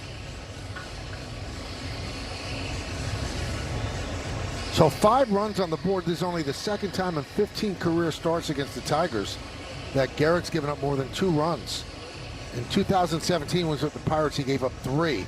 But he came in 14 previous starts against Detroit with a 1.84 ERA, and with the Yankees 1.40. And a 5-0 record in 7 starts. This is taking way too long. I mean, this decision should be made. This is one of those common sense decisions. No, it's not a challenge on the Yankees' part. And it looks like they're talking to New York to figure out what to do here. Here we go. Crew Chief Alan Porter. After review, the call on the field is overturned. It is catcher's interference. Detroit will retain their challenge. Due to the catcher's interference, New York will retain their last ABS challenge. I don't think it counted as a challenge. Well, okay. And it is a catcher's interference. Correct. Well, that's good that common sense reigns then. Yes.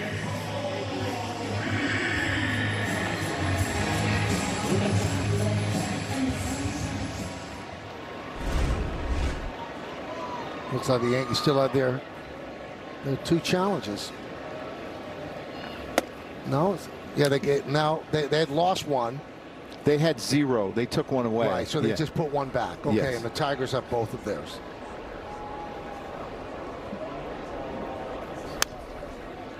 Foul back. Yeah, they just announced over the PA that the challenge was null and void because of the catcher's interference.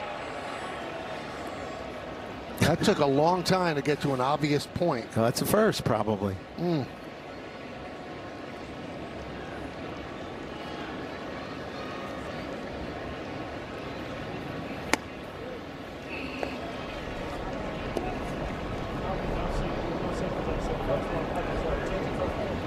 Yarborough and Blackburn up for the Yanks. Look like Yarborough might be sitting down. Deep in the left center field. And a nice basket catch there by Bellinger as Torkelson heads back to first. They've had good swings off of Garrett. It's like Aaron is coming out. Nice job by Cody Bellinger to run that. Boy, that's a spacious outfield. And to think they moved the fences in. Yeah, it's a large yard. So the Yankees go to the pen. That's going to do it for Garrett Cole. And the Tigers in the lead.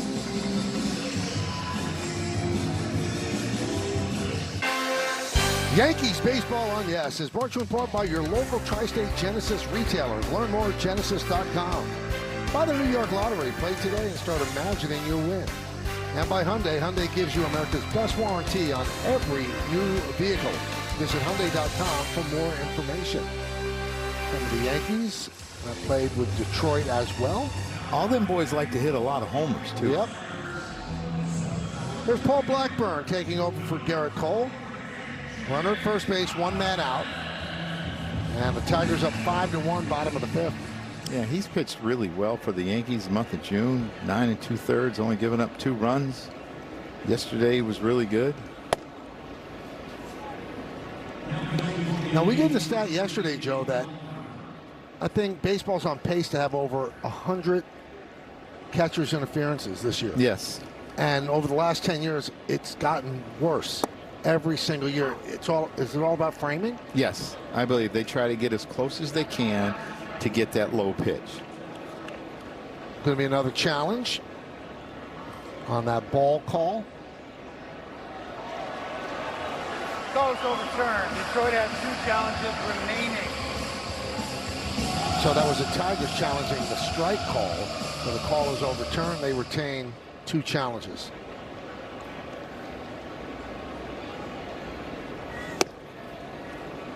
Now, I know there's honor in sports, Joe. But I would think that any hitter at any time could nick the catcher's glove on purpose. Oh, yeah. But you don't get paid for nicking the catcher's glove. You get paid for doing damage. And that's why guys don't try to do it. All right, bases loaded, bottom of the 9th inning. You nick the catcher's glove. That might be my best chance. I'm nicking it. I mean, all you have to do is take an elongated swing. That's and boom, all you hit got to do. Extend the arms before you take a swing. Yep. You're going to look really funny if you miss the glove. Yes. 3-2 on Outman.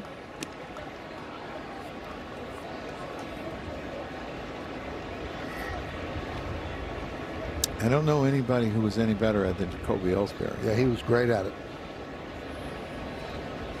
Swing and a miss. Outman down on strikes. Check out the Yankees bullpen budget brought to you by Citizens. Make sense of your money with Citizens. That'll use 5 pitchers yesterday. You think Tim Hill's out, and Duvall threw 29 pitches yesterday. They probably want to stay away from him. And the Yankees also called up Yuri De Los Santos, sending down yesterday's starter Elmer Rodriguez. And there's a strike to Lee. So an extra arm in the bullpen for the Yanks. That's the hard part sometimes about being a manager, sending a player down because you need a spot. And they needed a spot for a starter yesterday. Into right field. Dominguez makes the play. And that'll do it. 1 run, 1 hit, 1 error, and 1 man left. Bob Lorenz with your Audi update. Royals and Rays scoreless game, top of the 2nd, and Lane Thomas lines one down the left field line and into the corner. Michael Massey gonna just make it all the way from first as the Royals take the early lead. Tampa Bay came into the night losers of 6 of 9. They trail the Royals 2-1, top of the 6th. Michael, back to you. Thank you, Roberto. We go around the majors. Rafael Devers, that was awkward. Waved off the pinch runner in the 9th inning. Pete Crow Armstrong has been red hot in the last 19 games. Last 26 for the rookie J.J. Weatherholt. He's done a good job for the Cardinals as well. 6th inning, Yankees down by 4, 5-1. Bellinger leads off. Swings at the first pitch and lofts it deep to center field. Outman back. He's got room out there, and he'll put it away. 1 pitch, 1 out. Joe, what do you do if you're a manager and he's waving off the pinch runner? It was the umpire that made it happen. Well, I think that there has to be a discussion and there has to be some repercussions, because if not, I think you lose the clubhouse in a sense that we can do whatever we want and you're not going to do anything to us. Right. And that can't happen. Yeah, and I understand sometimes you don't want to come out of a game, but they're trying to win the game, and they were putting in a runner that had a lot better speed than Rafael Devers, and it's just a really bad look for Devers and the Giants. And really the only one that was able to enforce it was the umpire, because the pinch runner was announced. So Devers had to leave. He had to leave. And the manager did a really good job of trying to cover up the situation during his press conference. But you can't really cover it up. That's the problem. No, it's for the whole world to see. Yeah. He's trying to kill the story, and what happens behind closed doors might be completely different than what happened with the media. And it's a rookie manager, too. Yeah. It's a tough situation. I would think the GM would get involved, Buster Posey.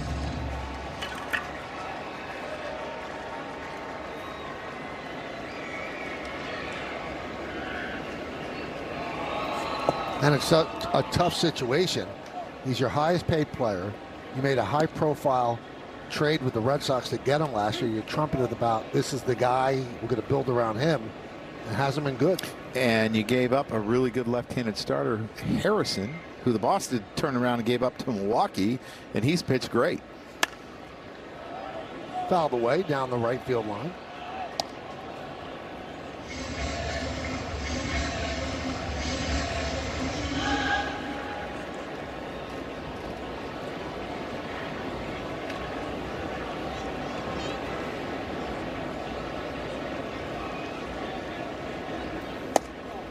And I think Devers could kill the story by saying, look, I made a mistake. I shouldn't have did that to my manager. My emotions got the best of me. I don't want to come out of games, but I was wrong. To me, the story dies then. He wasn't that helpful in Boston, though. No. When he didn't want to play first base. 3-2. Strike three, and Volpe's challenging that. It's either a walk Challenging strike call. or strike three. Let's see.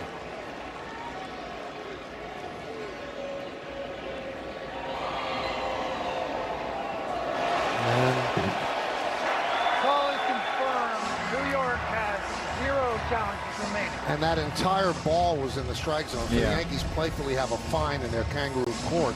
If you challenge something that is clearly a strike like that, you get fined $500. So the Yankees are out of challenges.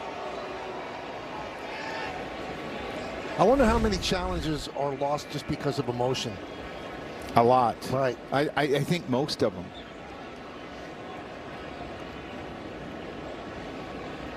Terry Francona, who was just at the stadium with the Reds, 25 years a manager, he has to remind his players you can't challenge with emotion of the moment. You've got to challenge what you're seeing. And that's really hard to do because we talk about we want players to play with emotions and care and love their craft and fight for their craft. And then you're saying, but you can't be emotional in your decision to challenge a pitch. That's hard to do, especially when you're struggling.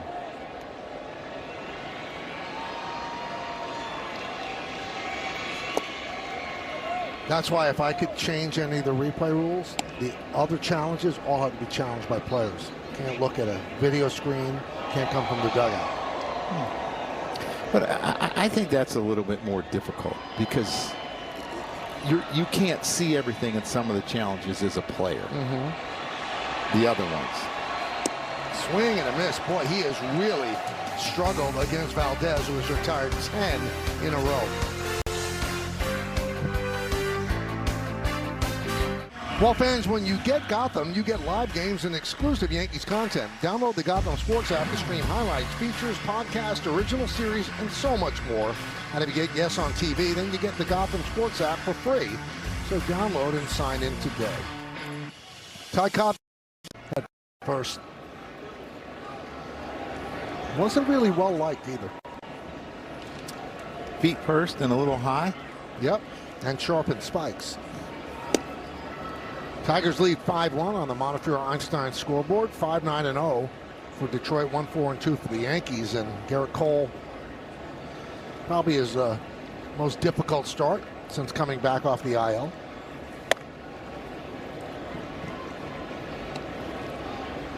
It was interesting. He gave up a leadoff single in the first, got out of that inning. Leadoff double in the second, 3 strikeouts. A leadoff triple in the third, got the next 2 out, and then that's when it kind of went awry for him. Single, walk, single, single, and then he had a K. And they had 3 runs on the board.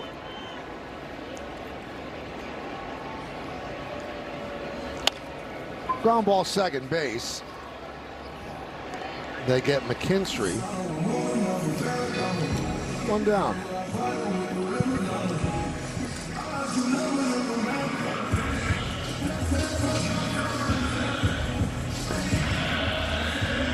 So McGonigal bursting upon the scene nicely as a rookie, but he never played at AAA.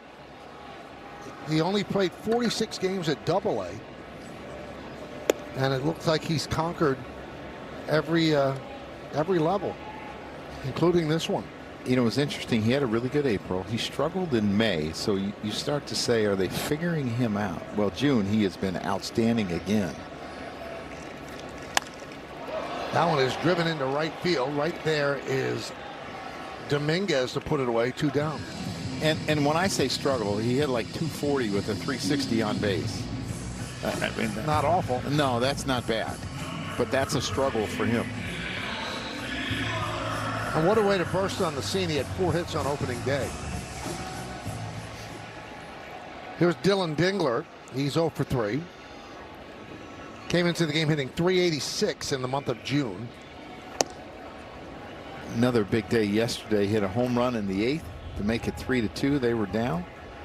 RBI single, 2-out RBI single in the 9th to make it 3-3, and the Tigers ended up winning 5-4 in extra innings. He has been clutch for them. 55 RBIs. He had 57 in all of last year. In 126 games, he's been extremely productive.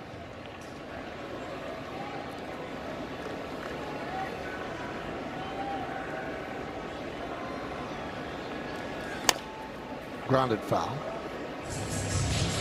What's that worth on the open market, Michael? Like, let's just say he drives in 100 runs. Let's just say 90. Let's say his second half doesn't go as well as the first half. A Gold Glove catcher that drives in 90 runs. Over 20? I mean, what does yeah. Realmuto get, right? Yeah. Tipped into the glove of Sanchez. So Blackburn works a 1-2-3 inning. We go to the 7th. It's time for what we like to call, how about that? How about that? From Kevin McGonigal, his dad modified a Judge pitching machine so he could learn to hit split fingers and other advanced pitches as a kid. Before his first home game, he drove loops around Detroit because he did not know where Comerica Park's player lot was. And young Tiger fans started wearing homemade McGonigoggles to games, and he has embraced the trend. They also said at a young age, he started really focusing on, with his dad, spin out of the pitcher's hand, looking for anything to clue him on what pitch it is. His pitch recognition is outstanding. And started at a young age. I wouldn't even know how to modify a jugs machine. I wouldn't either.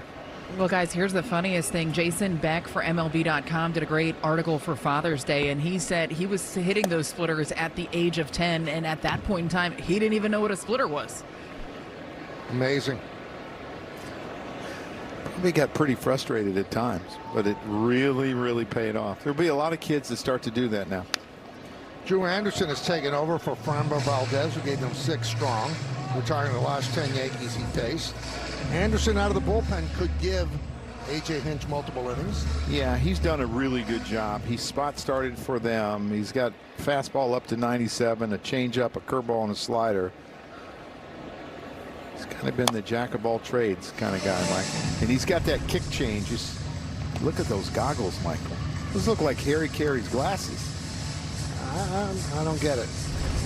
I mean, McGonigal doesn't wear glasses, so what's the deal with McGonigoggles? I think they're going to send a pair up to the booth so you can use them tomorrow. I'm good.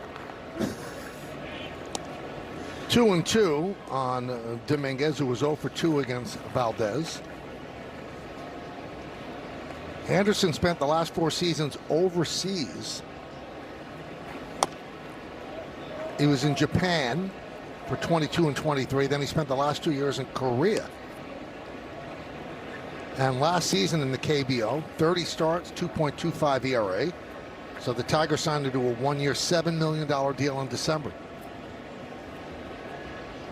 I think it's worked out well for both sides. As I said, he spot started. That one just missed outside.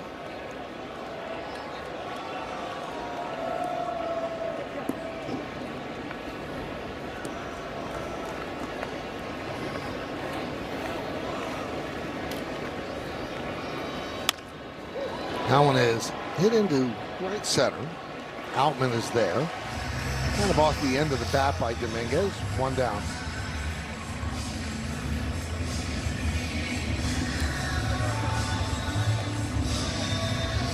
That swing guy is so important to a staff. The Yankees kind of have two in Blackburn and Yarbrough. Probably Blackburn a little bit more than Yarbrough. But to have that guy that if something comes up, the pitcher's got a sore neck, slept wrong, can't make the start, got sick. Let me just throw in this guy and he'll give me some innings.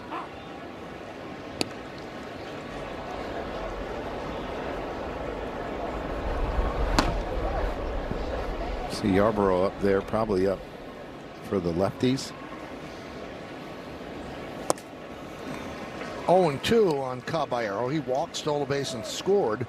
The Yankees only run in the second, scored on Sanchez's double left, and then grounded to short in the fourth. You get Carpenter leading off, who's left-handed, and then you have Green. So, and then Keith is up fourth, who's also left-handed.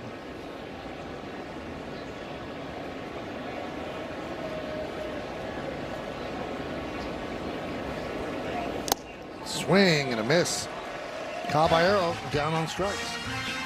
Now it's time to play Name That Yankee. Brought to you by Prevagen, made for your brain. 22-27, 4.19 ERA, 407 games. Made his major league debut here. Lefty pitcher out of the system. Started with the Yankees, finished with the Pirates. You know Michael? I'm not feeling it. Do you? No. You managed them. I know. I told you I'm not good at this game. I need. Oh, okay. I figured it out. And that hits Sanchez. And he is in a lot of pain. Hit the bottom of his wrist. Oh, boy.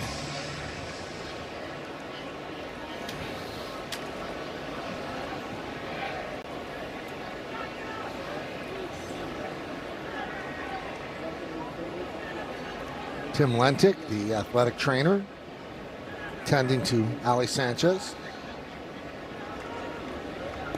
See him trying to make a fist there. Michael, this doesn't look too good to me.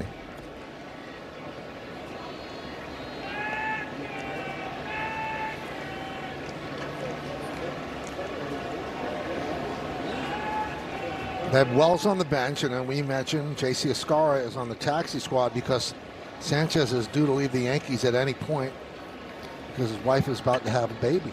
Yeah, his back hand got hit. That's because he started to swing and checked his swing. And the ball ran in, and it looks like Wells is going to come in. Yeah, he's in a lot of pain. See him probably start his swing here, and that's how he gets hit. Oh, and he stops, and it gets hit.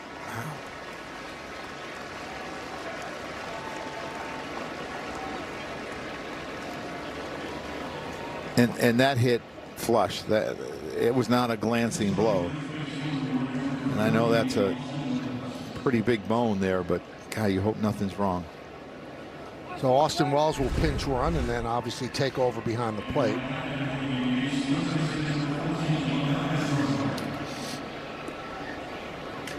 And Sanchez has been hitting much better than anticipated, doing a nice job, but now he gets hit by a pitch and leaves the game. Here's Rosario. And a strike.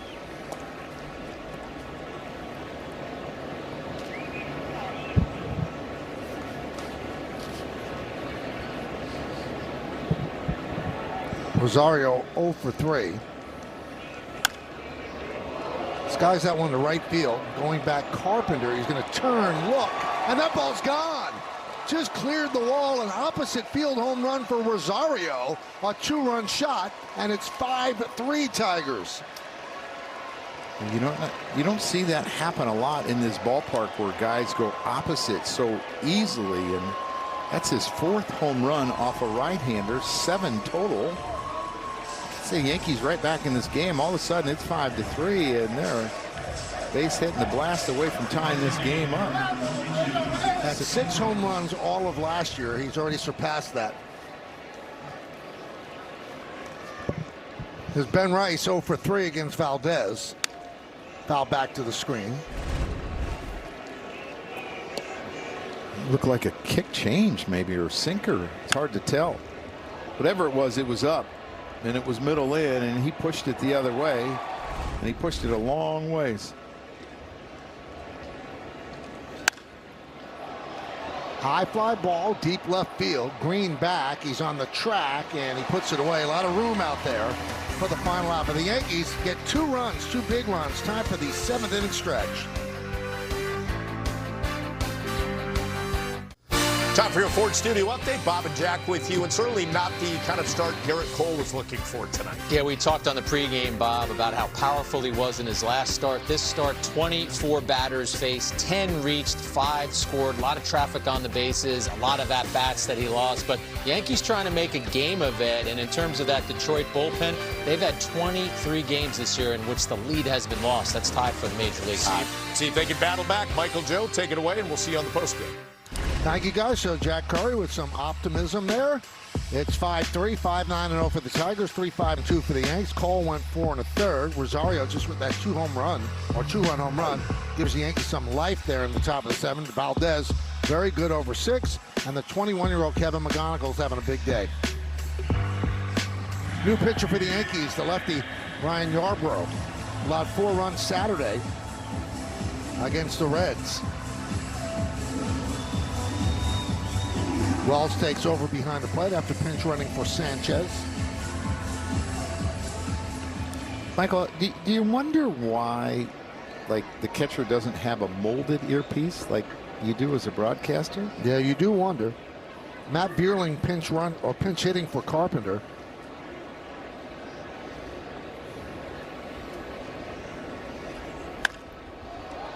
Fly ball right field. Dominguez will make the play. We'll bring up Riley Green. Last time up, he had a home run. We'll take a look at the exit velocity on the homer, presented by Spectrum. 107.5, and it won a good distance, 422 feet.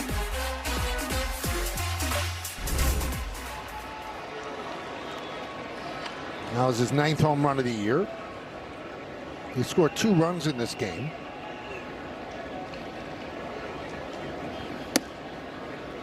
Lefty, lefty, and there's a ball.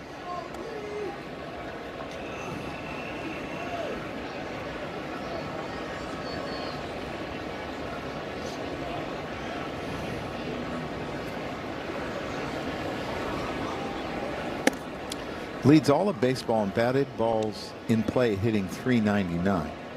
He does hit the ball harder than most, more than the average guy, but not extremely so.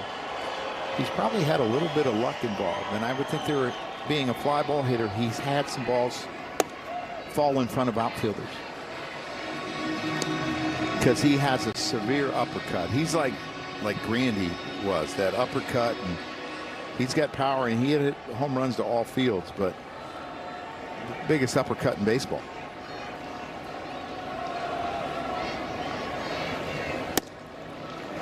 There's a strike on 3-0.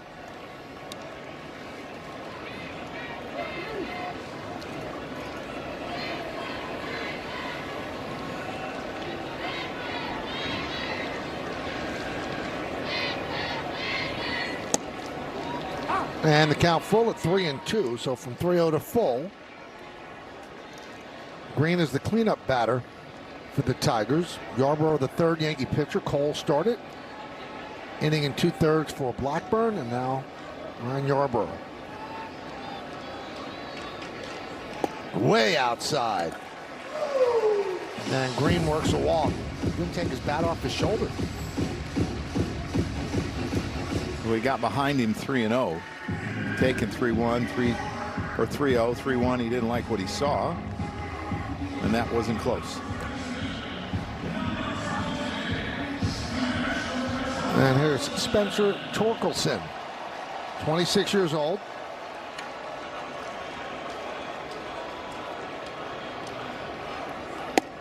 Former 1st pick in the draft, 1st overall pick in 2020 out of Arizona State. Tigers kind of shocked everybody. In 2024, he was struggling so much they sent him back to the minors for 2 months. Had a nice bounce-back season last year. The young man from Minnesota that plays third base he got sent down this year, and he's come back with a vengeance. Sometimes you just need to get out of the big leagues to slow things down, to get yourself back on track, where every at-bat doesn't seem like the end of the world. You're talking about Royce Lewis. Yeah, and every at-bat doesn't seem like, am I going to be benched or sent down tomorrow? Let me go do my work. Well, the Yankees were hoping they would have that reset capability with Wells by having him down there. In his first start against the Reds, he struggled in 2 at-bats. We'll see how he does tonight. Well, he faced a pitcher that had, what, a 2 ERA? Mm-hmm. Yeah.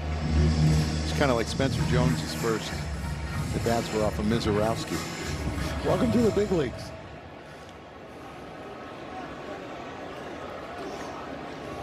Runner on first, 1 out, 2-2 count on Torkelson.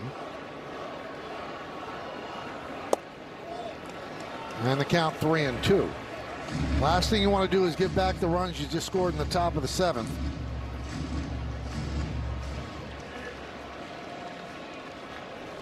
Summers is up.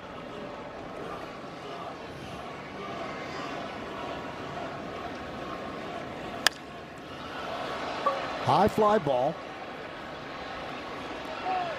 Bellinger will make the play, and Green heads back to first.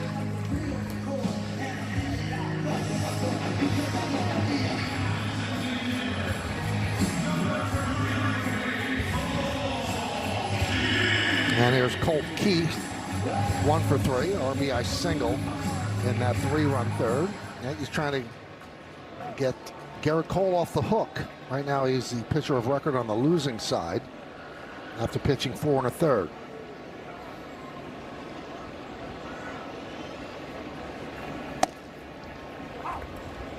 There's a strike, clipped the outside corner, challenged by Keith.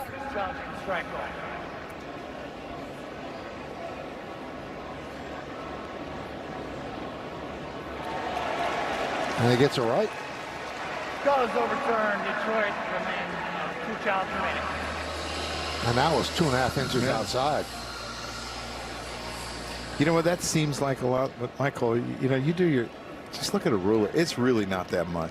And with the side winding, starting behind the hitter, coming all the way across plate, that's a lot of movement to have to read.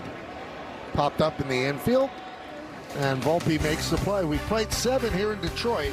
Tigers lead this one 5-3. Well, tomorrow, and yes, the Yankees and the Tigers play game 2 here at Comerica Park. Extended coverage starts at 4:30 with 2 full hours of pregame, leading up the first pitch shortly after 6:30 on Yes and the Gotham Sports App. Hyundai scoreboard 5-3. Tigers lead. Matt Bierling takes over in right field after pinch hitting for Carpenter.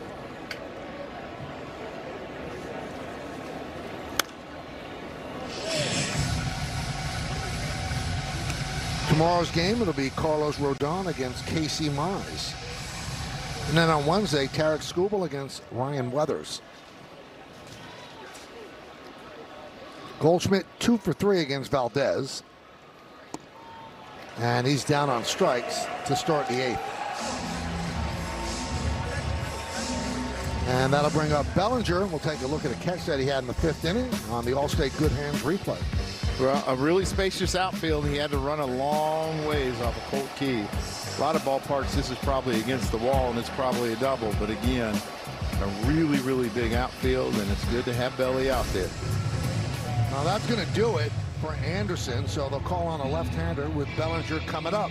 A.J. Hinch makes the move. He's trying to protect a 2-run lead. His Tigers are up 5-3. Well, this copyrighted telecast presented by authority of the New York Yankees and may not be reproduced or retransmitted in any form, and the accounts and descriptions of this game may not be disseminated without the express written consent of the New York Yankees. Joe Lewis's fist right there in downtown Detroit. First pitch is grounded to first. Torkelson. 2 away. Well, that ball really stayed down on the dirt. Easy for Torkelson to backhand it, flip it to Summers. Summers is one of those left-handers, Michael, that can't be an easy at bat for a lefty as he throws it from behind you, sidearm, a ton of extension, top 2% when it comes to extension, where he releases the ball. He's 6'3", 250 pounds. Been with the Tigers since May 28th, and he's thrown now 6 2/3 scoreless innings across 9 games. Gets up to 97 miles an hour.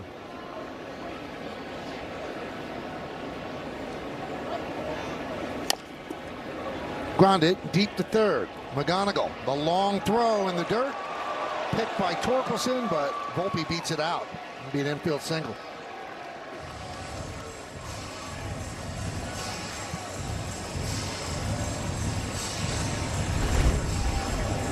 Tigers are deciding if they want to review this. This is the one thing. McGonigal, he's a very good fielder, and his outs above average is pretty normal, but his arm is not great. Ooh. I think he may have got him. Well, they're going to challenge. They think. Challenging the safe call at first base. They think they got him. Yeah, he ran hard right out of the box.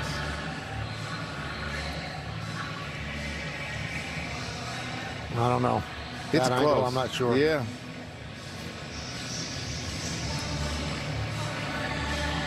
I think he's safe. Yeah, I think he's going to stay. I think if he called him out, he would have stayed out. I don't think they're going to overturn this.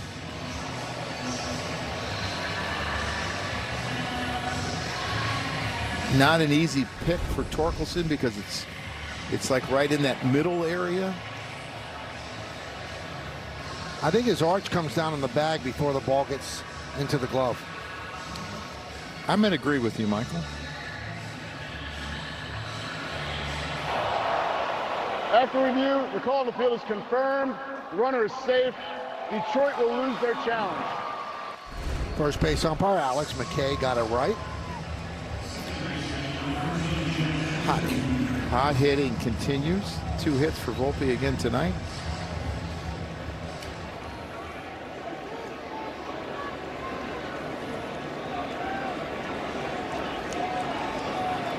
So here's Jazz Chisholm, who's probably thrilled that Valdez no longer in there.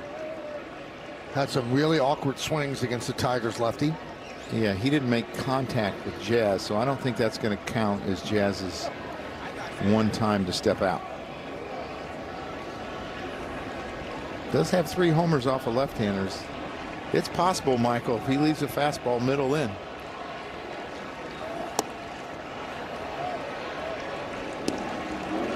One and 0.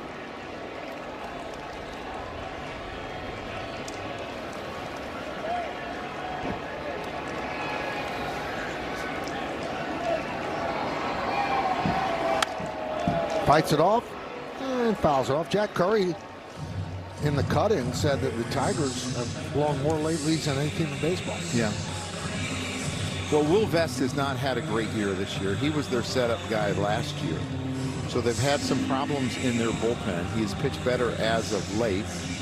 And they're going to need that bullpen to pitch really well in this next 6 weeks as they're trying to get back in this race. They're in playoff mode right now. Right back to Summers off of his arm.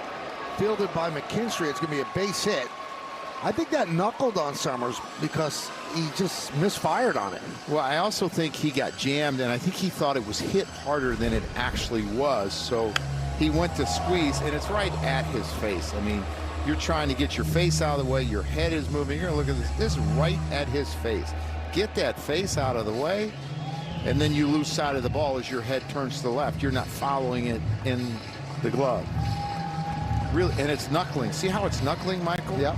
Yeah, it's really tough. Well, he faces the requisite 3 batters, and A.J. Hinch goes to the bullpen with Jason Dominguez due up. The Yankees are down by 2. They have the tying runs on base.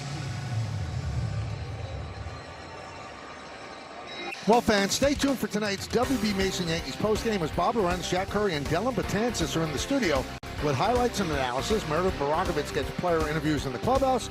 We'll hear from Aaron Boone on the manager's report. All coming up next on Yes and the Gotham Sports app. Will Vest comes on. Yeah, you see the high ERA, but he has been better as of late. Was on the IL for a little bit. And interesting, they turned Jason Dominguez around. I know he's having a better year right-handed than left-handed this year. But usually you look at a bulk of numbers. One thing is Vest is used to being the setup man, where Summers is not. Quickly up in the count 0-2. I mean, that's where you know the world is upside down when you see what he's doing against left. And now he's playing right field. I mean, he must feel like, I'm a better hitter against lefties in right field. Swing and a miss. 97 upstairs, 3 pitches, and down goes Dominguez. No runs, 2 hits, no errors, and 2 men left on base. We go to the bottom of the 8th. Take a look at the Mercedes-Benz road ahead. 2 more games here in Detroit. Wednesday's on Prime. Then 4 at Fenway against the Red Sox. Then back home. 3 more against the Tigers. Thursday's an off day. 3 against the Twins.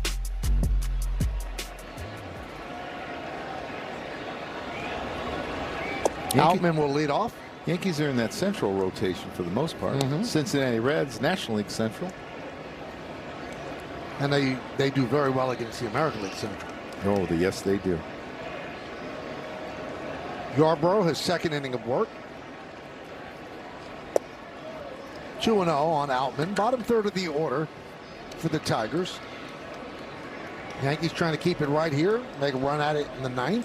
You want to look ahead, it'll be 8, 9, and 1 in their order. Caballero, Wells, and Rosario.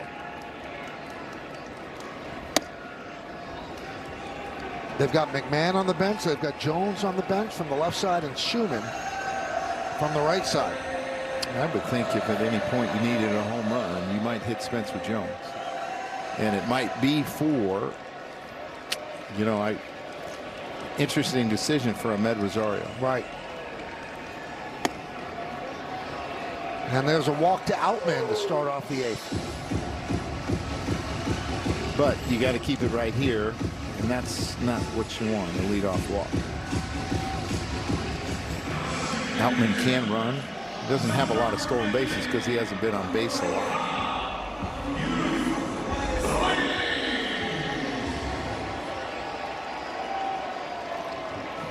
Yep, 5 stolen bases. Here's Lee. And a push bunt. Let's see if he's going to beat him to the bag. He does. Goldschmidt went for the ball, so did Yarbrough. Nobody at first, so Yarbrough tried to beat Lee to the bag. He could not. Because Jazz is playing up the middle so much, he can't get there.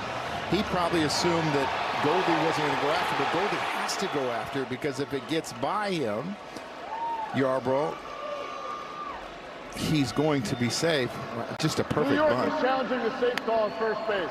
Yankees think that the tag was made before he touched the bag. I don't know. Hard to tell from that. A really good side. You see how he turns his body away from the tag. If he dives straight into the bag, he's definitely out. But because he turns his body, it's a presence of mind to know that there's a tag trying to be made. I think he's safe, Michael. So do I. And really, it's a no-brainer challenge for the Yankees because after the 8th inning, you could ask them to challenge anything if you're out of challenges.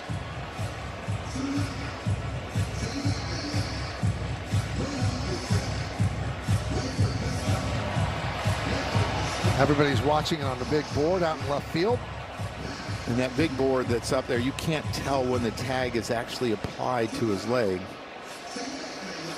Get a better look here.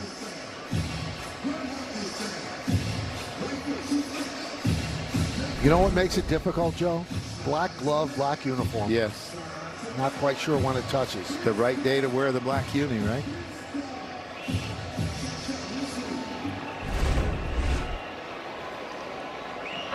After review, the call on the field's overturned. The runner is out. New York will retain their challenge. That is surprising. Yeah, they must have had a view that we didn't have, Michael. Outstanding play by Yarborough.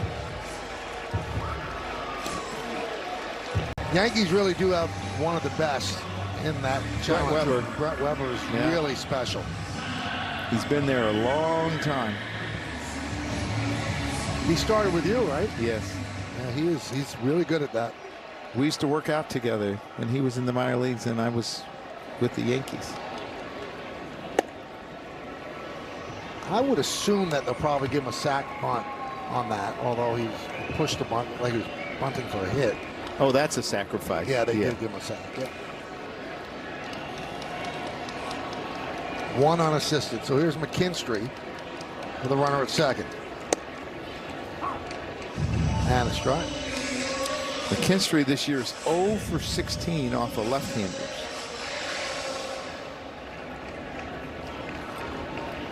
And I think he's hitting because they're somewhat out of infielders. They had Zach Short here, but he is not here anymore.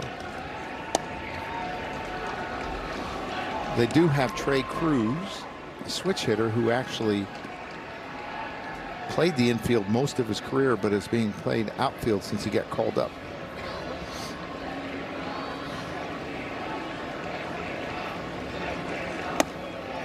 Made his major league debut on Friday, and the third-generation Cruz to make the big leagues. Jose Cruz Jr., and Trey Cruz. Pretty cool. And they were all here for his debut, and he struck out 3 times. You had to put a damper on the story, huh? Well, but his father made him feel good. He said, don't feel badly. He said, I was 0 for 7, so try to beat that. And so the next game he played, he was 0 for 2. So right now he's 0 for 5.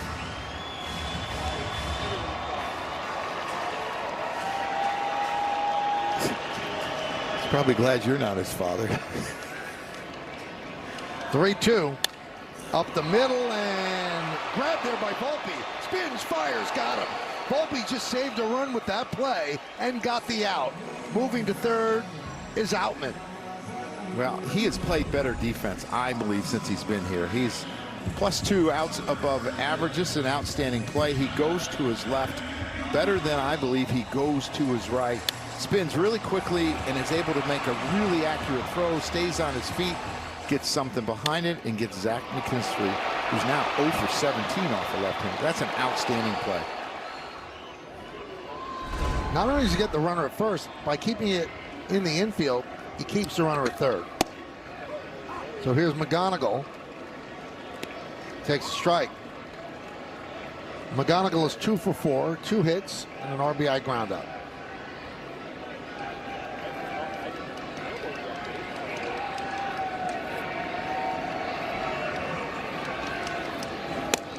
Tigers looking for a big insurance run as they head to the 9th.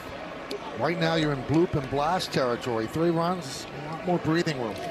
Yeah, and this is a tough out, and he does a really good job of getting his foot down early and getting to the hitting position so he can decide if he wants to swing.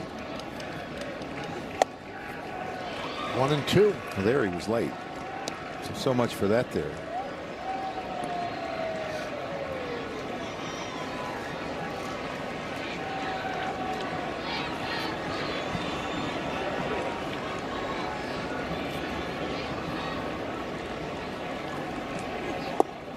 Holds up on the pitch outside, 2-2.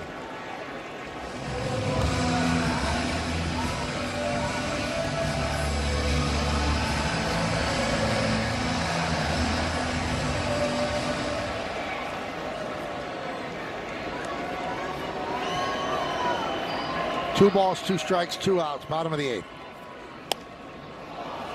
Popped up. Goldschmidt will put it away, so Yarborough works out of trouble. We go to the 9th. Now it's time to name that Yankee.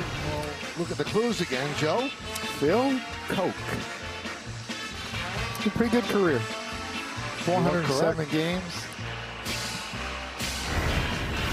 Was on the championship team in 09. Tough lefty. Yeah, was a starter most of his career in the minor leagues. They turned him into a reliever, and he had a pretty good year. You see the good breaking ball? See this in the World Series against Ryan Howard. Bobby Abreu with the Angels in the playoffs. A.J. Burnett loved it. That must have been his start. Made 6 appearances in that postseason. Traded to the Tigers in the Granderson deal. 3.90 ERA in 87 appearances. 2 saves with the Yankees. All right, Yankees try to rally here in the 9th inning. Caballero will lead it off. And Vest deals a strike.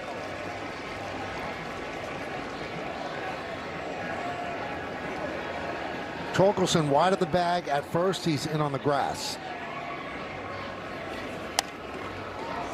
0-2. They've played a lot of close games lately, especially against the White Sox. And you see the 5 losses after leading after 8. 3rd most in baseball. No Jansen tonight. He threw Friday and Saturday. Maybe they don't like throwing him 3 out of 4, and he needed another day. Tapped over the mound. Lee fields and gets Caballero for the first out. Lee did a really good job of attacking that ball, not staying back, knowing that Caballero can run, and that's a big part of playing the infield, understanding the runner and how much time you have to decide what you do on the baseball. Here's Wells. He pinch ran for Sanchez after Sanchez got hit by a pitch in the 7th. Checks his swing. 1-0.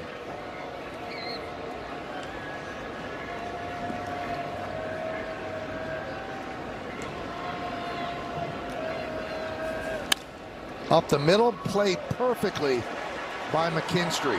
And the Yankees are down to their final out. They had him played right up the middle. 2 down. Michael, it almost looked like that he couldn't cross his feet over the imaginary line that separates the sides and just reach, because I'm not allowed to go to the other side, but that's only before the pitch.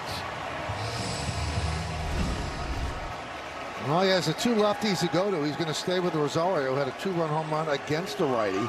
Rosario wants to get on. Rice is on deck, and Vest deals a strike.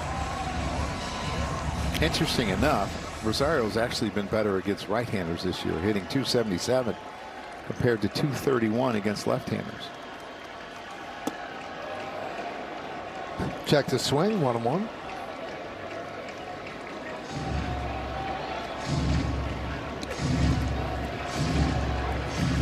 Many of the crowd on their feet here at Comerica Park in downtown Detroit.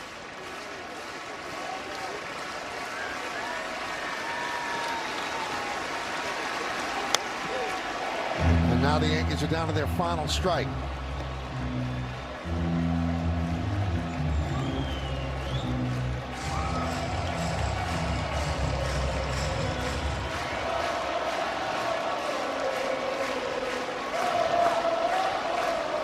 Will Vest deals. Strike 3.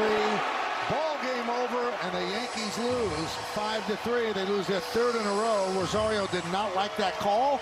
The Yankees are out of challenges, so nothing to go to. He has to accept it. The Yankees don't get enough runs, and Framber Valdez shut him down for 6 innings. And you see Dylan Dingler pulling it back, and I don't think he thought it was strike 3. I think he was throwing it back to the pitcher as you watch him like go to throw, and they're like, whoop, nope, strike 3. Good job. Wolfie back there behind home plate, and I think the Detroit got a little gift there for that strike 3. And that's why you have to be careful when you challenge. Volpe lost a challenge with a ball that was in the strike zone. Otherwise, you could challenge that, and you might still be playing. Yep. Yep. I will come back, awards, and then a big post game after that.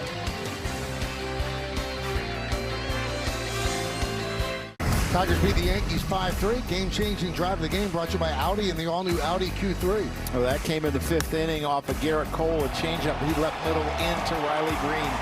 He hits this long home run that puts him up 5-1 in the 5th, and that was plenty of runs for the Detroit Tigers. Chevy player of the game, Joe. Framber Valdez was outstanding tonight. Had a little bit of trouble the first couple innings, but ended up with 8 strikeouts in 6 innings, only gave up 4 hits, 1 run. He's pitched really well in the month of June. You see the high sinker there, the outstanding breaking ball that he had all night long.